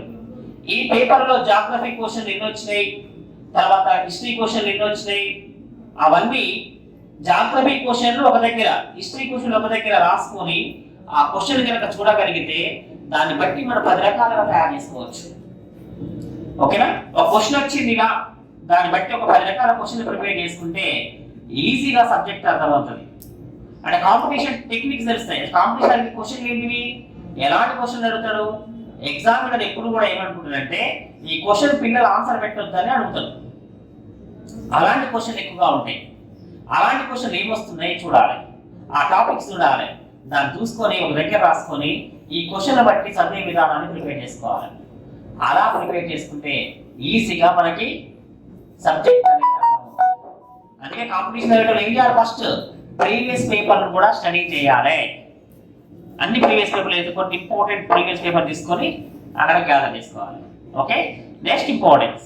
ఇక్కడ సెకండ్ పాయింట్లో మీరు తెలుసుకోవాల్సిన ఇంపార్టెంట్ విషయం ఏంటంటే మనము కాంపిటీషన్ పరంగా అన్ని ప్రాబ్లమ్స్ వదిలేస్తున్నాం, 6 నెలల సంవత్సరం చదువుతున్నాం. మరి ఇవన్నీ వదిలేసి ఇంకొక పాయింట్ ఇప్పుడు చాలా మంది 2 పనులు చేస్తుంటారు. 2 పనులు ఏంటంటే సగం చదువు సగం జాబ్, పార్ట్ టైం జాబ్ చేస్తున్నారు, సగం చదువుతుంటారు. మరి జాబ్ చేయకపోతే మా ఇంట్లో వెళ్ళే పరిస్థితి లేదు సార్, మరి చదువుకుంటూ జాబ్ చేసుకుంటూ చదువుతా అంటే 2 పడవల మీద కాలు పెడితే ఎప్పుడైనా కింద పడలేదు. అందుకనే కాంపిటీషన్ కరెక్ట్ గా చదివే ఏ వ్యక్తి అయినా అదర్ ఇంపార్టెంట్ ఏ వర్క్ చేయొద్దు. జాబ్ కానీ వేరే పని కానీ చెయ్యకుండా 24 గంటల పని, నిద్రపోతున్నప్పుడు కొన్ని ఆలోచనలు వస్తాయి బయటికి, అది చదువై ఉండాలి. నిద్రపై లేచినాక మనకు కొన్ని ఆలోచనలు వస్తుంటాయి, అది చదువై ఉండాలి. అలా 24 గంటలు చదువుకు సంబంధించిన ఆలోచనతో మునిగి తేలితేనే కాంపిటీషన్ ఉన్నట్టు లెక్క. ఈ 24 గంటల చదువు కాకుండా ఏదన్నా మన మైండ్ ఒక ఆలోచన వచ్చింది అంటే ఆ రోజు చదువు అంతా వేస్ట్ అయినట్టే లెక్క. ఇది సైకాలజీ పరంగా చెప్తున్నటువంటి ఇంపార్టెంట్ మాట. అందుకనే ఒక జాబ్ చేస్తే పార్ట్ టైం చదువుకుంటా అనేది మాత్రం కాదు. మినిమం ఒక 6 నెలలు లేక సంవత్సరం పాటు ఒక చదువులో ఉండేవాళ్ళు, అంటే మీరు జాబ్ చేస్తున్నాం చదువుకుంటున్నాం, ఏదో వాళ్ళు జాబ్ చేయలేక చదువుకుంటే ఉంటారు కదా వాళ్ళు, మరి వాళ్ళ పోటీ ఎట్లా అవుతాం మనం? అందుకనే ఏది ఉన్నా పక్కన పడేయండి, కాంపిటీషన్లోకి రండి. వచ్చి జాబ్ చదువుతున్నప్పుడు ఏదైతే కాంపిటీషన్ చదువుతున్నామో ఆ చదువుని చదువుకుంటే రండి. ఇక్కడ ఒక డౌట్ రావచ్చు కొంతమందికి, సార్ ఇంత కష్టపడి చదువుతున్నా మరి గవర్నమెంట్ జాబ్ అంత పర్మనెంటా, అంత ఇంపార్టెంటా మాకు రావచ్చు. ఒక్కసారి గవర్నమెంట్ జాబ్ వచ్చినాక తొలగించే అధికారం గవర్నమెంట్కి లేదు. రాజ్యాంగపరమైన తప్పు చేస్తే తప్ప, ఆ రాజ్యాంగపరమైన తప్పు చేసినా కూడా తొలగించిన కోర్టులు కాపాడి మన జాబ్ ఇప్పిస్తాయి. రీసెంట్గా చెప్పిన ఉత్తరప్రదేశ్లో 13 సంవత్సరాలు పోరాటం చేసే కానిస్టేబుల్ జాబ్ పొందాడు. చెప్పిందా మీకు? చెప్పలే. కానిస్టేబుల్లో ఒక ఉత్తరప్రదేశ్లో ఒక 13 సంవత్సరాల క్రితం కానిస్టేబుల్ జాబ్ కొట్టాడు. జాబ్ కొట్టిన తర్వాత ఏం చేసి డ్యూటీ పోకుండా రకరకాలుగా డిపార్ట్మెంట్ ఇబ్బందులు పెడుతున్నాడు. ఒకరోజు పోవుడు, పొక్కపోవడు, రకరకాల సస్పెన్షన్ చేసి మెమోలు ఇచ్చి విసికి వేసారని డిపార్ట్మెంట్ ఆయనతో. ఇతను జాబ్ కరెక్ట్ కాదని చెప్పి పెద్ద ప్రాబ్లంను సృష్టించి అతన్ని డిస్మిస్ చేసేసారు. సస్పెండ్ చేసినా కూడా సగం జీతం వస్తుంది కొన్ని జాబ్లకి. డిస్మిస్ చేసేసారు ఆయన. చేయగానే అప్పుడు నా జాబ్ పోయింది కదా అని చెప్పి అలహాబాద్ కోర్టులో కేసు వేసింది. నా అకారంగా నాకు ఏ తప్ప చేయకుండా జాబ్ తొలగించారు అని వేయగానే అలహాబాద్ హైకోర్టు అసలే చాలా కేసులు ఉంటాయి, అందులో పోస్ట్ పోన్ చేసుకుంటూ 13 సంవత్సరాలు తీసుకెళ్ళింది. 13 సంవత్సరాల తర్వాత 3 years బ్యాక్ తీర్పిచ్చింది. ఏమని తీర్పిచ్చిందంటే, ఓకేనా, అతను ఏం చెప్పాడు, ఇంకోసారి ఇలాంటి తప్పు చేయని కోర్టు చెప్పాడు. చెప్పగానే కోర్టు ఏం భావించిందంటే, ఇప్పటిదాకా అతని జాబ్ మీద ఆధారపడిన వాళ్ళ కుటుంబం ఉన్నది, ఇవాళ అకారంగా జాబ్ తొలగిస్తే ఆ కుటుంబ పరిస్థితి వాళ్ళు ఆలోచించారు కదా, అందుకనే ఇలాంటి తప్పు మళ్ళీ జరగకుండా చూసుకుంటాడు. ఇప్పుడైతే ఒక తప్పుని క్షమించి అతని జాబును అతనికి ఇవ్వండి అని గవర్నమెంట్ ఆదేశించింది. ఆదేశిస్తూ కింద ఒక పాయింట్ చెప్పింది, 13 సంవత్సరాల జీతం కట్టించండి అని. 13 సంవత్సరాల జీతం కట్టించండి అన్నది. దాదాపు ఎంత లేదన్నా 12 లక్షలు. ముఖ్యంగా చెప్పాలంటే లక్షలు కాదు, 50 లక్షలు దాకా వస్తాయి అట్లా. 13 లక్షలు అంటే 13 సంవత్సరాలు అంటే అంతేనా? జీతం కట్టించండి అన్నది. ఇలా గవర్నమెంట్ జాబ్ అంత పర్మనెంట్, అందుకోసమే చదవమంటున్నాం. పక్కనంత పని లేదు. ఇవాళ మన పక్కన ఎవరు మన పక్కన తర్వాత ఉన్నాడు, ఎవరితో అవసరం లేదు. మన చదువు మనం చదువుకు తెచ్చుకోవాలి. ఇంకొక ఎగ్జాంపుల్ చెప్పుకోండి. గవర్నమెంట్ జాబ్ అనేది ఎంత అంటే పర్మనెంటో ఒక చిన్న సంఘటన జరిగింది ఒకసారి. ఒక్క నిమిషం వినండి. 2004 ఇయర్లో వైఎస్ రాజశేఖర రెడ్డి ముఖ్యమంత్రిగా ఉన్నాడు, తెలుసు కదా మీకు, ఆంధ్రప్రదేశ్. ఆయన ఏం చేసినప్పుడు ధరలు ఎక్కువగా పెరిగాయని చెప్పి వామపక్షాలు అంటే ముఖ్యంగా సిపిఎం సిపిఐఎం వాళ్ళు ప్రజల కోసం పోరాటం చేసేవాళ్ళు. వాళ్ళు ఏం చేశారంటే ధరల పెరుగుదల తగ్గించాలని చెప్పి బాగా ప్రాబల్యం ఉన్నటువంటి నల్గొండ అండ్ ఖమ్మం జిల్లాల యొక్క రోడ్డు అయినటువంటి ఖమ్మం జిల్లా బుద్దిగొండ అనే ఒక ఊర్లో మండల హెడ్ క్వార్టర్ ఉంది. ఆ బుద్దిగొండ అనే ఒక ఊర్లో ఖమ్మం కోదాడ స్టేట్ రహదారిని దాని మీద ధర్నా చేస్తున్నారు, రాస్తారోకో చేస్తున్నారు, రోడ్డు వేపిస్తున్నారు. కొన్ని దాదాపు 500 మంది ప్రజలు వచ్చారు. కూర్చొని రోడ్డు మొత్తం క్లోజ్ చేసి ఇచ్చారు. చేయడానికి సేపు అయినాక పోలీసులు వస్తారు కదా, మీకు పర్మిషన్ లేదు, మీరు రోడ్డు కాల్ చేయాలని అంటారు. ఎంత రిక్వెస్ట్ చేసినా కాలేజ్ చేస్తలేదు. కాలేజ్ అయిపోయేసరికి ఏం చేసిందంటే వాళ్ళు వచ్చి మీరు కాలేజ్ చెప్పి లాఠీ చార్జ్ చేస్తామని చెప్పిన ఒక సిఐ, ఒక ఎస్ఐ, దాదాపు ఒక 10-15 మంది కానిస్టేబుల్ వచ్చిను. ఎంత చెప్పి అనుకుంటే లాస్ట్కి లాఠీ చార్జ్ చేయాల్సి వచ్చింది. లాఠీ చార్జ్ చేసేది. లాఠీ చార్జ్ చేసి అందులో కొంతమంది యువకులు అక్కడ కంకర రాళ్ళుంటే ఆ కంకర రాల్సిన పోలీసుల మీద కేసు. సిఐకి, ఎస్ఐకి, కానిస్టేబుల్కి దెబ్బలు తగిలి రక్తం కాదు. అప్పుడు సిఐ, ఎస్ఐ ఆవేశానికి లోనై వాళ్ళ దగ్గర రికార్డ్స్ ఉంటాయి కదా, వాళ్ళు ఏం చేశారంటే పైనుంచి ఆర్డర్స్ తీసుకోకుండా, ఓకేనా, గాల్లో కాల్పులు జరపకుండా ఆవేశంగా ప్రజల మీద కాల్పులు జరిపారు. అందరూ ప్రజలు ఉన్నారు. మిట్ట మధ్యాహ్నం అంటారు, మధ్యాహ్నం అందరు చూస్తుండగా కాల్పులు జరిపారు సిఐ, ఎస్ఐ. ఓకేనా, ఆ కాల్పులు అక్కడికక్కడే 7 జరిపారు. ఇది కావాలంటే మీకు తెలిసిన వాళ్ళ పెద్దవాళ్ళకి అడగని చెప్తారు. పట్టపగలు అందరు చూస్తుండగా ప్రజలు విచక్షణారహితంగా కాల్పులు జరిపి 7 చంపేశారు. చంపేయగానే ఇంకా తిరగబడ్డారు పోలీసులు, ప్రజలు. పోలీసులు వెళ్ళిపోయి పారిపోయారు. ఆ సంఘటన జరిగినాక రాష్ట్ర వ్యాప్తంగా అల్లకల్లోల పరిస్థితి వచ్చినాయి. ప్రభుత్వానికి వ్యతిరేకంగా ఎలా చంపేస్తారు ప్రజల్ని అని రాగానే మొత్తం ఘోరమైన పరిస్థితులు ఉన్నాయి. అందరు ధర్నాలు చేస్తూ రాస్తారోకలు చేస్తుంటే అప్పుడు వైఎస్ రాజశేఖర రెడ్డి ప్రభుత్వం అసలు ఏం జరిగిందో అక్కడ తెలుసుకుందామని ఒక కమిటీ వేసింది. Justice Panduranga Rao committee, logic judge. ఆయన వెళ్ళి అక్కడ బుద్దిగొండలో ఏం జరిగింది, అసలు ఎవరు తప్పు జరిగిందని మొత్తం సెట్ చేస్తున్నాం. కమిషన్ ఇచ్చినప్పుడు అప్పుడు పవర్స్ ఇస్తారు వాళ్ళకి. అందరూ విచారించారు, పోలీసులు విచారించారు, గ్రామస్తులు విచారించారు, అందరూ విచారించి ఒక 8 నెలలు పర్యటించింది ఆయన. రిపోర్ట్ రాసి గవర్నమెంట్కి రిపోర్ట్ ఇచ్చిండు. ఆ రిపోర్టులో ఏముందంటే తప్పిదం పోలీసులదే, కాల్పులు జరపాల్సిన అవసరం లేదు అక్కడ, కానీ జరిపి అకారంగా ప్రాణాలు పోవడానికి కారణమయ్యారు. వాళ్ళ కుటుంబాలకి జాబ్ ఇవ్వండి, ఓకేనా, నష్టపరిహారం ఇవ్వండి అని చెప్తూ అంత అయిపోయినాక కింద ఆ జడ్జి ఒక కొటేషన్ రాసి ఒక లైన్ రాస్తాడు కింద, తప్పిదం పోలీసులదే కానీ వాళ్ళని ఉద్యోగానికి తొలగించకండి అని రాసిందట. బాగా వినండి, తప్పిదం పోలీసులదే కానీ వాళ్ళ ఉద్యోగాలను తొలగించకండి అని అన్నారు. అప్పటికే ఆ సంఘటన జరిగినాక వాళ్ళు సస్పెండ్ చేశారు. 8 నెలలు సస్పెండ్ అయ్యారు. మళ్ళీ అదే జిల్లాలో జాబులు ఇచ్చిన వాళ్ళకి ఇచ్చినాక వీళ్ళందరూ ఏం చేస్తున్నారు, తొలగించాలని వాళ్ళు ఆల్రెడీ జరుగుతూనే ఉంది ఉద్యమం. ఆ యొక్క జడ్జి అలా రాసేసరికి అప్పుడు ఆలోచన ఏంటంటే తప్పిదం పోలీసులదే కానీ వాళ్ళ ఉద్యోగాలు తొలగించకండి అంటే అర్థం ఏంటంటే ఇన్ని సంవత్సరాలు వాళ్ళ కుటుంబం ఆ యొక్క గవర్నమెంట్ ఉద్యోగం మీద ఆధారపడి బతికింది. ఇప్పుడు వాళ్ళ అకారంగా తొలగిస్తే కుటుంబం రోడ్డు మీదకి వచ్చే పరిస్థితి ఉన్నది. అందుకనే వాళ్ళ మానవతా దృక్పథంతో జాబును తొలగించకండి అని రాశారు. దాన్ని గవర్నమెంట్ తీసుకుని వాళ్ళ జాబ్ని కంటిన్యూ చేసింది.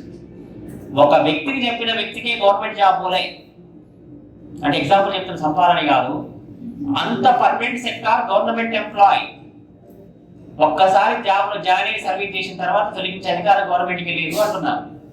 దానికోసం చదవండి, దానికోసం చదవండి, లైఫ్ సెటిల్మెంట్ కోసం చదవండి.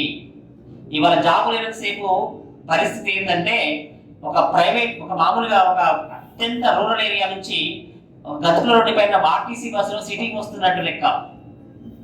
ఆ బస్సులో వస్తుంటే కొంచెం దూరం మంచిగా ఉంటుంది రోడ్డు, తర్వాత గుంటలు వస్తే ఎత్తేస్తుంది. ఇవాళ మన డే మంచిగా ఉంది, రేపు ఎలా ఉంటుందో తెలియదు. అలా కూర్చుంటే కూర్చోలేము, నిలబడితే నిలబడలేము. ఏ జాబ్ లేనంతసేపు ఒక లైఫ్ టైంలో ఒక సెక్యూరిటీ లేనప్పుడు గతుకుల రోడ్డు పైన బస్సులో ప్రయాణం, ఆర్టీసీ బస్సులో. అదే జాబ్ వచ్చినాక యూటర్న్ తీసుకొని హైవే రోడ్డు పైన హైటెక్ బస్ ఎక్కి కూర్చుంటే ఎలా ఉంటుందో ఆలోచించండి. వనకదు తొనకదు, పడుకున్నా కూర్చున్నా, అది పర్మనెంట్ సెక్టార్ గవర్నమెంట్ ఎంప్లాయ్. ఇవాళ జీవితం ఇలాగే ఉంటుందని అనుకోవడం పొరపాటు. ఎప్పుడు ఏ ప్రాబ్లం వచ్చినా, ఎన్ని గొడవలైనా, ఏం జరిగినా మనకు అంటూ ఒక గవర్నమెంట్ జాబ్ ఉంది అంటే ఎక్కడైనా బతకొచ్చు అని అర్థం.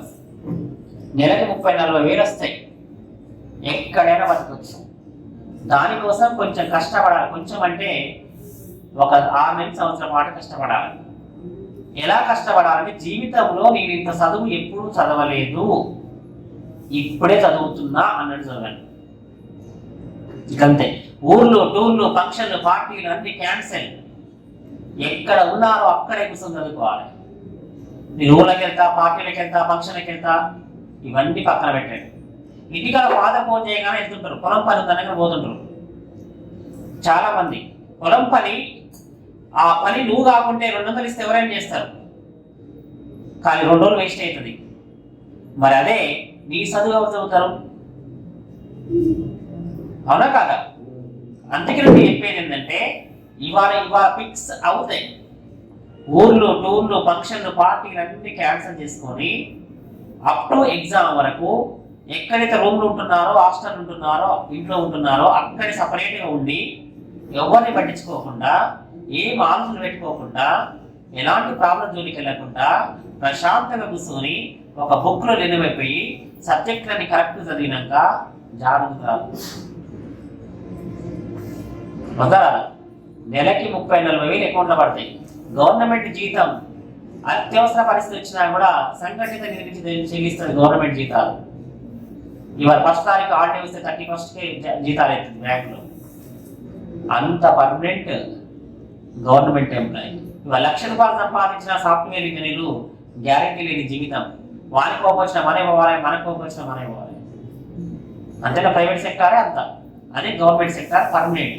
దానికోసం చదవండి. అర్థమైందా? ఇది సెకండ్ పాయింట్లో గుర్తుంచుకోండి. థర్డ్ పాయింట్ ఇంటున్నారా? నేను మొత్తుకుంటున్నా, గంట నుంచి ఆగకుండా. దానికి కిలో ఉందో లేదో నాకు తెలుస్తలేదు. మరి కనీసం జాబ్ వచ్చినాక మాట్లాడి జాబ్ వచ్చిందని చెప్పని వాళ్ళు ఉంటాం. చెప్తున్న ఎగ్జాంపుల్ వర్షాలాంటి. అవునా? ఓకే, ఇదండి థర్డ్ పాయింట్. మామూలుగా మీరు ఏం చేస్తున్నారంటే ఒక సర్వే చేసింది మొన్న ఒక పత్రిక. ఇక్కడ ఏం చేయాలంటే థర్డ్ పాయింట్ లో టైం టేబుల్ అని ఒక పాయింట్ ఉంటుంది. ఓకే, ఒక 2 years బ్యాక్ వినండి, కరెక్ట్ కూర్చొని అందరు కరెక్ట్ గా అంటే బ్యాక్ బోన్ స్ట్రైట్ ఉండాలి. సైకాలజీ ప్రకారం బ్యాక్ బోన్ స్ట్రైట్ గా ఉన్నప్పుడే చదువు మైండ్కి ఎక్కుతుందట. ఇట్లా వంగి కూర్చుంటే మైండ్కి ఎక్కదట. సైకాలజీ ప్రకారం చెప్తున్నాను. ముసలోళ్ళు కూర్చుంటారు అట్లా, ఎట్లా వంగి, ఎందుకంటే అలా బ్యాక్ బోన్ ఆల్రెడీ బెండ్ అవుతుంది. మనకు బెండ్ కాదు ఇంకా. కరెక్ట్ కూర్చున్నారా? Time table third. ఒక పత్రిక సర్వే చేసిన 2 years బ్యాక్. ఏం సర్వే చేసింది వినండి. ఇండియాలో 20 సంవత్సరాల నుంచి 50 సంవత్సరాల మధ్య ఉన్నటువంటి వయసు వారిని సర్వే చేసింది. ఏం పని చేస్తున్నారు, ఎప్పుడు లేస్తున్నారు, ఏం తింటున్నారు అన్ని సర్వే చేసింది. చేస్తే ఇందులో 25 నుండి 35 ఏజ్ లో ఉన్న వాళ్ళలో 20% మెంబర్స్ పొద్దున 10 గంటలు లేచి బ్రష్ చేస్తున్నారట.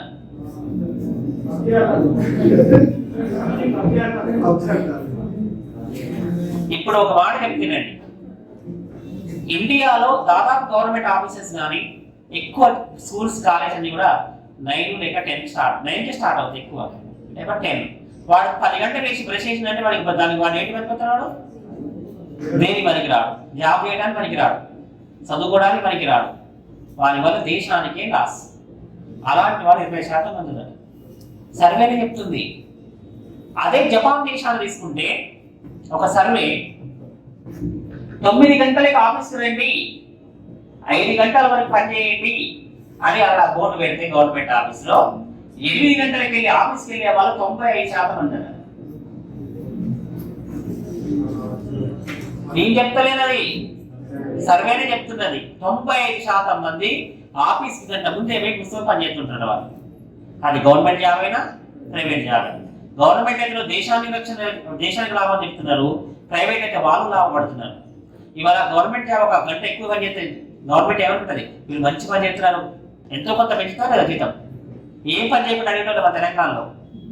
ఇవాళ అడిగే గవర్నమెంట్ ఉద్యోగులంతా ఏం పని చేయరు, 100 అది కూడా సర్వేనే కదా. ఎక్కువ మంది పని చేయని వాళ్ళు ఉంటారు. రోజు చూస్తలే మనం లంచా, గవర్నమెంట్ జీతమే 40-50 వస్తుంది, ఇంకా లంచాలు ఎందుకు వాళ్ళకి? లేనోడు లెక్క తప్పుతుంటే మీకు అవసరమా? రోజు లంచాలు తీసుకుంటూ పేపర్లు పడతారు, మళ్ళీ 2 రోజులు సస్పెండ్ అవుతుంది, మళ్ళీ జాబులు జాయిన్ అవుతారు, మళ్ళీ అదే పని వాళ్ళు. అందుకని రూల్స్ కరెక్ట్ లేవు మనకి. చైనాలో లంచం తీసుకుంటే చైనాకి ఎత్తారు. సీరియస్ జాబ్ చేసేటోడు అక్కడ లంచం తీసుకుంటే గవర్నమెంట్ జాబ్ అంటే చైనాకి ఇష్టపోతారట. నిజం, ఫ్యాక్ట్. పేపర్లో వచ్చింది, టీవీలో వచ్చింది, ఎన్నిట్లో వచ్చింది. ఆడ లంచం కాదు కదా, అసలు మాట కూడా మాట్లాడదు. ఏ టైం పని చేయాలో ఆ పని చేస్తుంది. ఇదంతా ఎందుకు? మన చైనా మూన్ పై మట్టి తీసుకొచ్చింది, ఎంత ప్రాసెస్ చేసింది తెలుసా? చూసినారు మీరు? అంత ప్రాసెస్ ఉంటుంది అక్కడ. మన ప్రాసెస్ ఏమైంది? కింద పడింది. వాళ్ళ ప్రాసెస్ ఏమైంది? అందుకని ఒక ప్రణాళికాబద్ధంగా మన గవర్నమెంట్ ఆఫీసులో ఇవాళ చూడండి, ఇండియాలో 10 గంటలకు ఆఫీస్కి రమ్మంటే 11 గంటలకు వస్తారు, 5 గంటలకు చేయమంటే 4 గంటలకు పోతారు. ఫ్యాన్ తిరుగుతుంటే టేబుల్ ఖాళీ ఉంటాయి. ఏంటంటే ఫీల్డ్ వర్క్. ఆ ఫీల్డ్ వర్క్ కాదు, పర్సనల్ వర్క్. అది కనీసం ఉద్యోగం ఉండి జాబ్ డబ్బు తీసుకుంటున్న గవర్నమెంట్ నుంచి ఈ జీతానికి సరిపడా పని చేస్తున్న ఆలోచన లేదు కొంతమందికి. కొంతమంది ఉన్నారు మంచి వాళ్ళు, నేను కాదంటలేదు, కొంతమంది సర్వే కాదు చెప్తారు. అందుకని ఇక్కడ మీరు ఏం చేయాల్సిన పని, ఈ ఏజ్లో చదవాల్సిన వాళ్ళు, జాబ్ చేయాల్సిన వాళ్ళు ఇలా ఉంటున్నారు. ఇందుకు కారణం ఏం తెలుసా? వెనక వాళ్ళకి ఆస్తులు ఉండొచ్చు, వాళ్ళ ఫాదర్ సంపాదించుండొచ్చు, వాళ్ళ తాత సంపాదించిన ఆస్తులు ఉండొచ్చు, ఎంజాయ్ చేస్తూ ఉండొచ్చు. కానీ వాళ్ళ ఆస్తులు అనేవి శాశ్వతం కాదు ఎవరికి. ఇవాళ ఉండే రేపు ఉంటే గ్యారెంటీ లేదు.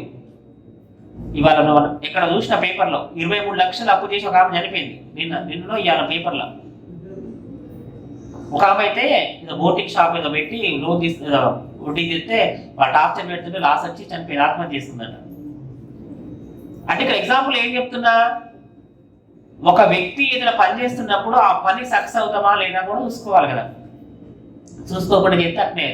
అదే గవర్నమెంట్ జాబ్ అనుకోండి, ఇవాళ అడగకుండా బ్యాంకు లోన్ ఇస్తున్నాయి, నిమ్మలా ఇల్లు కట్టుకుంటావా, కారు కొనుక్కుంటావా, వాళ్ళే ఫోన్ చేస్తారు, మంచిగా వాళ్ళే ఫోన్ చేస్తారు. గవర్నమెంట్ జాబ్ అంటే కదా.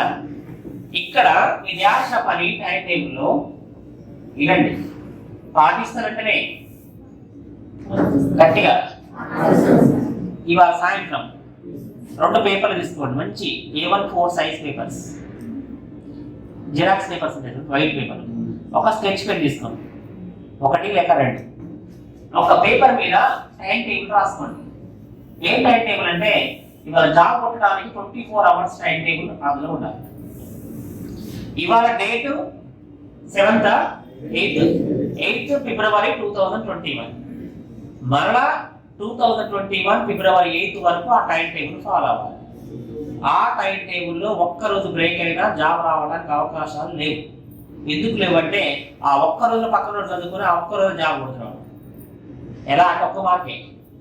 ఇవాళ గంట సేపు క్లాస్ ఉన్నాం, మనకు తెలియనివి ఎన్నో తెలిసినాయి. ఇంటికాడ కొంతమంది చదువుతుంటారు, ఇందాక చెప్పిన కోచింగ్ ఎందుకు రావాలని చెప్తున్నా. ఇంటికాడ కూర్చొని 10 రోజులు చదువుతారు. ఒక ప్రామాణికత లేకుండా చదవటం వలన వాళ్ళకి ఒక్క క్వశ్చన్ కూడా రాదు ఎగ్జామ్లో. అదే ఇవాళ 2 గంటలు 4 గంటల క్లాస్ ఉన్నాం, ఒక్కటే క్లాస్ ఉన్నాం 2 గంటలు. ఆ 2 గంటల క్వశ్చన్లో చదివిన క్లాసుల నుంచి 2 క్వశ్చన్ ఎగ్జామ్ వస్తాయి. ఎలా వస్తాయి అంటే మీలాంటి వాళ్ళ కొన్ని లక్షల మంది మీ క్లాస్ చెప్తున్నాం ఇప్పటికే. ఏ కాంపిటీషన్ ఎగ్జామ్ ఎలాంటి పేపర్ తయారు చేస్తారో ఆంధ్ర తెలంగాణలో ఉన్నటువంటి దాదాపు ఒక 120 మంది అత్యంత ముఖ్యమైన ఫ్యాకల్టీ టీం ఉంటుంది మా వాట్సాప్ గ్రూప్లో. తెలంగాణ ఆంధ్రాలో ఏ ఎగ్జామ్ జరిగినా ఎక్కడ ఏ క్వశ్చన్ వస్తుందా వాళ్ళు వెంబడే సెట్ చేసి మాట్లాడుకుంటాం. ఈ పేపర్కి ఇలా తయారవుతుంది, ఇచ్చే అవకాశం ఉందని మాకు రోజు అప్ టు డేట్ ఉంటుంది అన్నట్టు. ఏ నోటిఫికేషన్ వస్తున్నాయి, ఏం సబ్జెక్టు, ఎవరు ఏంది అని అత్యంత మీద అన్ని ఎగ్జామ్లు చెప్పేవారు. ఒక కానిస్టేబుల్ ఎస్ఏ కాదు, బిఎస్సి కానీ గ్రూప్స్ కానీ సివిల్ సర్వీస్ కానీ అందరు ఫ్యాకల్టీ ఉంటారు తెలంగాణ ఆంధ్రాలో. అప్ టు డేట్ చెప్తుంది అన్నట్టు. దాన్ని బట్టి మనం ఏం చేస్తున్నాం, ఈ పిల్లలకి ఇప్పుడు ఎగ్జామ్లో ఇది చెప్పాలి, ఇదే చెప్పాలి, అదే ఎగ్జామ్లో క్వశ్చన్ వస్తుందని చెప్తున్నాం. అందుకనే మీరేం చేయాలంటే ఒక వైట్ పేపర్ తీసుకొని రాసుకోవాలి. ఎలా అంటే మార్నింగ్ 5కి లేవాలి, ఎగ్జాంపుల్ చెప్తున్నా 7 వరకు ఖచ్చితంగా 2 గంటలు చదవాలి. మార్నింగ్ చదివే చదువు అత్యంత ముఖ్యమైన చదువు రోజులో. అందుకని చాలా మంది మార్నింగ్ అత్యంత టఫ్ గా ఉన్న సబ్జెక్ట్స్ అవుతున్నారు. ప్రశాంతంగా ఉంటుంది, పడుకోలు లేవగానే వెదర్ ప్రశాంతంగా ఉంటుంది కాబట్టి అప్పుడు చాలా ప్రశాంతంగా చదివే చదువు మైండ్కి ఎక్కుతుంది అని అర్థం. బ్రహ్మగడియలు అంటారు వాటి.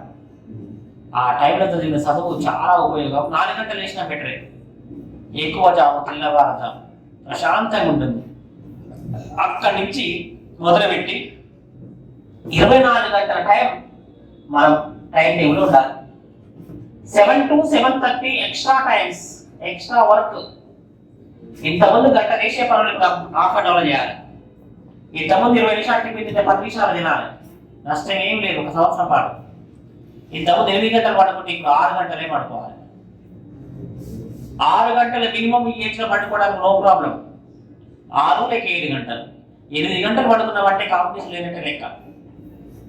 చదువుకునేటప్పుడు చెప్తున్నా, చదువులో ఎట్లా పడుకుంటారు వాళ్ళు. మీరు ఇంకోటి ఒక సంవత్సరం పాటు ఇలా యాక్టివ్గా ఉంటే తర్వాత మీరు ఒక 2 నెలలు జాబ్ వచ్చినాక లీవ్ పెట్టుకొని ఇంటికి 24 గంటలు పడుకోండి. ఎవరేమంటారు, జాబ్ ఉన్నాక ఒక ఇంటికి పిల్లలు కడుతుంటాం, పిల్లలు కట్టినాక స్లాబ్ వేస్తుంటాం స్ట్రాంగ్ గా ఉంటానికి. ఒక జీవితానికి ఓకేనా ఎనీవన్ ఒక పిల్లర్ ఎంత ముఖ్యమో ఇంటికి, ఒక వ్యక్తికి ఒక జాబ్ అనేది అంత ముఖ్యం. జాబ్ లేకుంటే ఎవ్వరు కేర్ చేయరు. ఇవాళనే ఉన్నాం, రేపట్నే ఉన్నాం, ఎల్లుండట్నే ఉన్నాం, నో తేడా, చేంజెస్. ఒక జీవితంలో ఒకసారి మార్పు వచ్చి చూడాలి. చూసినాక ఇక టైం టేబుల్ అనేది పక్కన ఉందో పనిలే, పక్కన హాస్టల్లో ఉందో పనిలే, ఫ్రెండ్స్తో పనిలేదు, ఇంట్లో వాళ్ళతో పనిలేదు. టైం టేబుల్ రాసుకొని మన పడుకునే దగ్గర బెడ్ దగ్గర అందించుకోవాలి. ఇట్లా పడుకుంటాం కదా, ఇట్లా ఎదురుగా కనపడాలి, లేవగానే అదే కనపడాలి. కనపడాలి అంటే ఎదురుగా కనపడాలి, అతికించుకోవాలి. పక్కన హాస్టల్లో నా ఫ్రెండ్స్ ఎగుతారా నవ్వుతారా నాకు అవసరం లేదు, వాళ్ళతో నాకే పని. నా టైం టేబుల్ నా ఇష్టం, నా జీవితం నా ఇష్టం. నేను తప్పు అని చెప్తున్నా, చదువుకుంటా టైం టేబుల్ రాసుకుంటే ఏంటి తప్పు కదా అని దాన్ని సంవత్సరం కాలం కావాలి. ఆ టైం టేబుల్లో ఎంత ఎమర్జెన్సీ వస్తే తప్ప బ్రేక్ చేయదు. ఇక తప్పదు అనుకుంటే తప్ప దాన్ని బ్రేక్ చేయదు. అలా బ్రేక్ చేయకుండా సంవత్సరం పాటు కనుక చదివితే ఒక్కరోజు క్లాస్ లేదు. ఇవాళ ఎగ్జాంపుల్ హాలిడే 24 గంటల టైం మన చేతిలో ఉన్నది. 6 గంటలు పట్టుకోవడానికి పెట్టుకున్నాం, ఇంకెన్ని గంటలు ఉంది, 18 గంటలు. 2 గంటలు ఎక్స్ట్రా టైం తీసేయండి, ఇంకేముంది 16 గంటలు. అందులో ఇంకో 2 గంటలు తీసేయండి, 14 గంటలు. ఈ 14 గంటలు ఏం ఆలోచించకుండా, ఏం టెన్షన్ పెట్టుకోకుండా బుక్ లో లీనమైపోతే ఒక్కరోజు చదవండి, రేపు ఒక పుస్తకం చదవచ్చు. అవునా కదా? ఇవాళ నేను చెప్తున్నా, సివిల్ సర్వీస్ వాళ్ళకి చెప్తాను ఈ క్లాస్, మీకు తెలుసు లేదు, చాలా మంది తెలియకపోవచ్చు. సివిల్ సర్వీస్ లాంగ్ టర్మ్ వాళ్ళకి క్లాస్ చెప్పొస్తాను నేను 150 మందికి ఒక దగ్గర. డిగ్రీ పిల్లలకే లాంగ్ టర్మ్ లో చెప్తాను. ఆ సివిల్ సర్వీస్ చదివేటప్పుడు ఎవరైనా చూడండి, మీరు ఒకసారి ఒక ఎగ్జాంపుల్ ఏంటి, టైం ఎంతైంది, గంట నది మొత్తుకుంటున్నా నేను. మీరు ఎంటర్గా నేను మొత్తుకుంటా నాకేం కాదా? అబ్బా అబ్బా అబ్బా మళ్ళీ మధ్యలో బ్రేక్ ఇస్తాయి, మళ్ళీ రిజర్వ్ పోతుంది.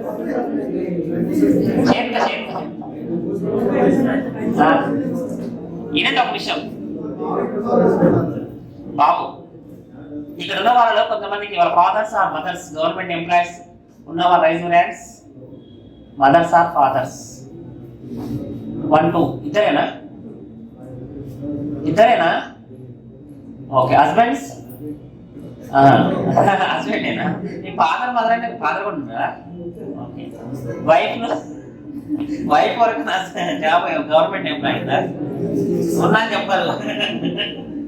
మరి నిజంగా చెప్పాలంటే తెల్లని చేసిన జీతం మీద బతికేట ఉన్నా సార్ నేను అంటారా? సరే ఓకే. వినండి, ఎందుకు అడిగానంటే నేను తెలుసుకుందాను అడిగిన ఒక మాట. ఇక్కడ ఇంపార్టెన్స్ ఒక ఖమ్మంలో ఒక రియల్ జరిగిన ఒక స్టోరీ, నాకు బాగా తెలిసిన స్టోరీ. ఒక చాలా ఫేమస్ డాక్టర్ ఎండి ఒక 25 నుంచి 35 సంవత్సరాల ఖమ్మంలో ఒక హాస్పిటల్ పెట్టుకొని బాగా సంపాదించిన అత్యంత ధనవంతుడైన డాక్టర్, బాగా పేరు ప్రఖ్యాతున్నాయి. ఉన్నక వాళ్ళ అబ్బాయి ఒక అమ్మాయి, ఆయనకి అబ్బాయికి ఇష్టం లేదు డాక్టర్ చదవడం, వేరే రోడ్డుకి వెళ్దామని అనుకున్నాడు. కానీ వాళ్ళ ఫాదర్ లేదు, నాకు నా పేరు ప్రఖ్యాతులు నీకు రావాలి, నువ్వు ఖచ్చితంగా డాక్టరే చదవాలి అని చెప్పిండట. వాళ్ళ ఫాదర్ అంత గొప్ప వ్యక్తి చెప్పేసరికి నా ఇక ఇబ్బందికరంగా పోలేడు. ఇది ఇంటర్ అయిపోయింది. ఇంటర్ హైదరాబాద్లో జాయిన్ చేసి చదువుకున్నాడు, కోచింగ్ తీసుకున్నాడు. ఓకేనా? ఎంసెట్కి ఫస్ట్ టైం రాసిండు, రాలేదు. సెకండ్ టైం మళ్ళీ చదవమని చెప్పిన వాళ్ళ ఫాదర్ మళ్ళీ లాంగ్ టర్మ్ కోచింగ్ పంపించిండు. అక్కడ కష్టపడి చదివిన గవర్నమెంట్ సీట్ రాలేదు. ప్రైవేట్ డబ్బులు ఉన్నాయి వాళ్ళ దగ్గర, ప్రైవేట్లో జాయిన్ చేసిన ఎంబీబీఎస్. అది కూడా బలవంతంగా చదివిండు ఆయన పాపం. ఇక వాళ్ళ ఫాదర్ కోసం చదివిండు. అలా 4 సంవత్సరాలు చదివిండు. ఎంబీబీఎస్ కంప్లీట్ అయింది. ఎట్లకైనా కంప్లీట్ చేసి ఇక అందులో వేరే ఏం చేస్తే తప్పదు కదా, డబ్బులు పెడుతున్నాడు కదా, చదివి అయిపోయింది. వాళ్ళ ఫాదర్ ఏమంటే ఎంబీబీఎస్ చదివితే చాలా మంది ఉన్నారా డిగ్రీ చదివిన వాళ్ళు, నువ్వు ఖచ్చితంగా ఎంబీఏ కానీ చదవాలి, స్పెషల్ కోర్స్ చదవాలని మళ్ళీ కోర్స్ చేసి ఎంబీఏగా మళ్ళీ జాయిన్ చేసి డాక్టర్ ఆఫ్ మెడిసిన్ ఒక ప్రత్యేకమైన కోర్సులో జాయిన్ చేసినాక అందులో చేసిండు, ప్రాక్టీస్ చేసిండు. ఒక 3-4 సంవత్సరాలు అయిపోయిన తర్వాత ఎంపీ అయిపోయింది. ఓకేనా? సర్వీస్ 2-3 సంవత్సరాలు చేసినాక ఖమ్మం ఇంటికి వచ్చింది. వాళ్ళ ఫాదర్ ఏమనుకుంటే, మనం ఇంత సంపాదించిన నేను ఇన్ని డబ్బులు ఉన్నాయి, నువ్వు ఒక దగ్గర పనిచేస్తే నాకు నచ్చదుగా, మన సొంత హాస్పిటల్ కాదు ఇంకొక హాస్పిటల్ సొంతం పెడతాం, నీకు ప్రత్యేకత ఉంది కదా, పెడదాంరా అన్నాడు. ఆయనకి ఇష్టం లేకుండా ఇక ఆయన బాగా చెప్తే చెప్పట్లే, మీ ఇష్టం డాడీ అన్నాడట. ఒక దగ్గర మంచి ప్లేస్ తీసుకొని ఒక హాస్పిటల్, డబ్బులు నేను బాగా కోటేశ్వరులు మంచి హాస్పిటల్ కట్టి పేరు మొత్తం ఆయన పేరుతోటి డాక్టర్ ఎండి కదా, ఆయన ఎండిఎం పెట్టి స్పెషలైజేషన్ హాస్పిటల్ స్టార్ట్ చేసింది. హాస్పిటల్ స్టార్ట్ చేసినాక కొత్తగా డాక్టర్ కదా, కొంతమంది డాక్టర్లకు సపోర్టింగ్ నడుస్తుంది హాస్పిటల్.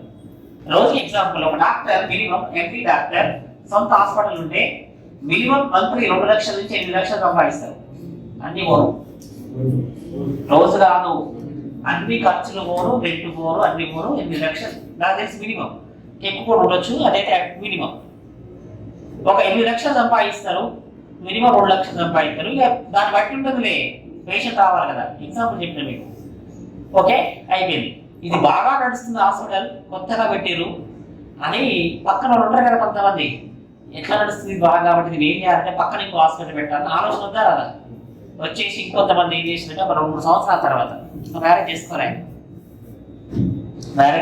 చేసుకుందాం అనుకుంటున్న టైంలో హాస్పిటల్ నడుస్తుంది, పక్కన హాస్పిటల్ వెళ్ళి ప్లాన్ చేస్తున్నప్పుడు అప్పుడే మ్యారేజ్ చూసి మ్యారేజ్ చేసారు.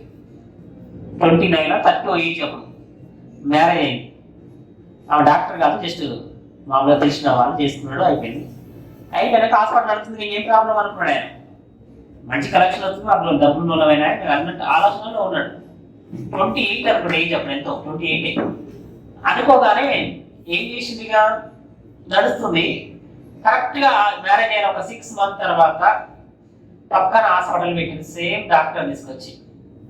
ఈయన క్వాలిఫికేషన్ ఏదో అదే క్వాలిఫికేషన్ పక్కన హాస్పిటల్ పెట్టింది, పక్కనే ఒక 2-3 తేడాతోటి సేమ్ స్ట్రీట్ పెట్టగానే ఇక్కడ ఒక 200 మంది వచ్చే పేషెంట్లు కొంతమంది తగ్గుతారా లేదా. అలా ఎప్పుడైతే హాస్పిటల్ స్టార్ట్ అయిందో స్ట్రగుల్స్ మొదలైనాయి ఆయనకి. ఆ స్ట్రగుల్స్ లో 1 సంవత్సరం పాటు టెన్షన్ తట్టుకోలేకపోయిందిగా. ఈ టెన్షన్ తట్టుకోలేకపోయిందిగా, పేషెంట్ రాకపోవడము, పక్కన హాస్పిటల్ పెట్టడం, ఒక పోటీతత్వంలో అందరూ తట్టుకోలేదు కదా, కొంచెం సెన్సిటివ్ పర్సన్స్ తట్టుకోలేదు. అసలు ఆయనకి ఇష్టం లేని ఒక రూటు అనుకో, నా వల్ల కాదని సంవత్సరం పాటు కష్టపడి ఇంట్లో ఏం చెప్తలేడు, వాళ్ళతో మాట్లాడలేడట, ఒక రకమైనటువంటి లోపలికి వెళ్ళిపోయింది. ఆయన వెళ్ళిపోయి వద్దని వాళ్ళ ఫాదర్ కొంచెం అక్కడే మాట చెప్పినట, నాకు హాస్పిటల్ వద్దు, నాకు ఈ డాక్టర్ వద్దు, మీరు ఎవరికి ఇస్తారో ఏం చెప్తారో నాకు, నేను మాత్రం గవర్నమెంట్ జాబ్ కొట్టాలి, అది కూడా సివిల్ సర్వీస్ కొట్టాలి, మీరు ఏమైనా చేయండి అని చెప్పి ఢిల్లీ పోయి. డబ్బులు ఉన్నాయి కదా, మినిమం ఒక 5 లక్షలు అక్కడ డిపాజిట్ చేస్తే తప్ప ఆ కోచింగ్ సెంటర్లో అడుగు పెట్టాలని వీల్లేదు. హైదరాబాద్ ఢిల్లీలో నువ్వు చాలా చూస్తావా, క్లాస్ ఇస్తావా, ఇవన్నీ పక్కనే, నువ్వు రాకపోతే పక్కన 100 మంది ఉన్నారు అక్కడ, లిమిటెడ్ సీట్స్, 5 లక్షల మినిమం డిపాజిట్ చేసినాక అడుగు పెట్టాలి లోపలికి. అలాంటి కోచింగ్ సెంటర్లు ఉన్నాయి ఇండియాలో ఉన్నాయి. వెళ్ళగానే క్లాస్ కట్టిండు, అనుకున్నాడు ఆయన ఏం తెలియదు, డాక్టరేట్ చదివింది కదా, వచ్చిండి పోయి వెనక కూర్చున్నాడు, క్లాస్ చెప్తున్నాడు సార్ మళ్ళీ చెప్తూ ఏం చెప్తున్నాడంటే ఫస్ట్ ఒక డెమో క్లాస్ లేక ఇక్కడ ఉన్నటువంటి ఎక్స్పీరియన్స్ ఎవరైతే ఉన్నారో వాళ్ళు ఏం జరిగినా పక్కన పెట్టండి, ఇప్పుడు సివిల్ సర్వీస్ లో ఇప్పుడు ఉన్నటువంటి పరిస్థితి ప్రకారం ఆప్షనల్ సోషల్ తీసుకున్న వాళ్ళే ఎక్కువ మంది సెలెక్ట్ అయ్యారు అని చెప్తున్నాడు. History, public administration, political science, Telugu literature, geography ఇవి చదివిన వాళ్ళే కొట్టారు, కానీ సైన్స్ సబ్జెక్ట్ చదివిన తక్కువ మంది జాబ్స్ కొట్టారు అని చెప్తున్నాడు సార్. వెనకుండా టెన్షన్ ఉన్నాయి. ఏం టెన్షన్ తెలుసా, ఇప్పుడు దాకా నేను డాక్టర్గా చదువుకున్నా, హాస్పిటల్ పెట్టుకున్నా, ఇవి చేసినా, మళ్ళీ ఇప్పుడు సోషల్ చదవాలన్నా ఒక ఫీలింగ్ అయితే వస్తారా, వచ్చింది. ఇంకోటి ఏంటంటే అసలే మర్చిపోయిన సబ్జెక్ట్ ఎప్పుడో అని ఆలోచించి ఏం చేయాలో ఆలోచిస్తున్నాడు. ఇక క్లాస్ అయిపోయింది, సార్ వెళ్ళిపోయినాక ఆయన మైండ్లో ఒక ఆలోచన మొదలైంది, జస్ట్ ఈ యొక్క ఎనగత భాగంలో ఒక గైడెన్స్ తీసుకుందాం, సార్తో పర్సనల్గా మాట్లాడదాం అని ఆలోచిస్తున్నాడు. సార్లు అంత ఈజీగా టైం దొరకదు కదా, మన సార్ దొరుకుతారు కానీ వాళ్ళు దొరకరు కదా, దొరకక టైం కోసం చూస్తున్నాడు. ఒకసారి అడిగి ఒకసారి ఇంతకుముందు చెప్పిన సార్ ఒక 10 నిమిషాలు మాట్లాడాలి సార్ అంటే, ఏదో టైంలో మాట్లాడటానికి అవకాశం ఇచ్చి సార్ కూర్చుని నిలబడ్డాడు. నేను స్టూడెంట్ ఆ డాక్టరా పోలీసా ఏం చూడరు, చదువు సార్ వచ్చి నిలబడ్డాడు. సార్ కూర్చున్నాడు, అడుగుతున్నాడు, సార్ నేను ఇప్పటిదాకా ఏరే చదువు చదివినా అంటే సైన్స్ చదివినా, డాక్టర్ అని చెప్తలేదు, సైన్స్ చదివినా మరి సోషల్ తీసుకోవాలి ఎట్లా సార్ అనగానే ఆయన చెప్పిండు అన్నట్టు, ఒక సబ్జెక్ట్ మ్యాథ్స్ అయినా సైన్స్ అయినా చదువుకునేటప్పుడు మీ సబ్జెక్ట్ కాబట్టి ఓకే, మిగతా ఏదైతే సబ్జెక్ట్ ఉన్నదో సోషల్ సబ్జెక్ట్ తెలియదు కాదు, 10th క్లాస్ చదువుకున్నదే, కాకపోతే అది చదివేటప్పుడు ఇంట్రెస్ట్గా చదువుకొని ఒక సరైనటువంటి పుస్తకాలు గైడెన్స్ ఉంటే చదవచ్చు అని చెప్పిండట. చెప్పగానే గైడెన్స్ తీసుకున్నాడు, పుస్తకాలు ఏందో రాసుకున్నాడు, డబ్బులు ఉన్నాయి కదా అనగానే బుక్స్ అన్ని కొనుకొచ్చుకొని హాస్టల్లో ఒక్కటే తీసుకున్నాడు, రూమ్ మొత్తం ఒక్కడే అట్లా ఇస్తారు, తీసుకొని బుక్స్ కొనుకొచ్చుకున్నాడు. అలా చెప్పిండు, ఇంటికి ఫోన్ చేసిండు, నన్ను డిస్టర్బ్ చేయకండి, నా ఫోన్ పనిచేయదు, నేనే కావాలంటే ఫోన్ చేస్తాను, వైఫ్కి ఫాదర్కి మదర్కి చెప్పిండు. ఫోన్ స్విచ్ ఆఫ్ చేసుకున్నాడు. 3 నెలలు ఫోన్ చేయకుండా అదే పనిగా చదువుతూ మొదలుపెట్టినాడు. ఆయన చెప్పిన ఎక్స్పీరియన్స్ చెప్తున్నా, నేను ఒక పత్రికలో వచ్చినటువంటి ఆర్టికల్ చెప్తున్నా. నేను 3 నెలలు ఫోన్ స్విచ్ ఆఫ్ చేసేసాడు, ప్రపంచాన్ని మర్చిపోయాడు, ఏంటి మర్చిపోయాడు, చదువులో లీనమైపోయాడు. అలా 3 నెలల తర్వాత ఫోన్ చేసి, ఇంటికాడ ఏమన్నా ఇంపార్టెన్స్ ఉంటే నాకు చెప్పకండి, జస్ట్ నాకు డబ్బులు అవసరమైతే ఏంటి, బాగున్నారా అంటే బాగున్నారు అంతే, ఏ విషయాలు చెప్పగానే మరి ఫోన్ స్విచ్ ఆఫ్ చేశాడు. మరలా 3 నెలలు 6 నెలలు వీళ్ళకి ఎందుకో పాపం చూడాలనిపించింది, ఢిల్లీ మీరట పోయి ఒక్కసారి మాట్లాడదాం ఆ ఇన్స్టిట్యూట్ అడిగితే 2 నిమిషాలు చూసిగా ఓడినాడు.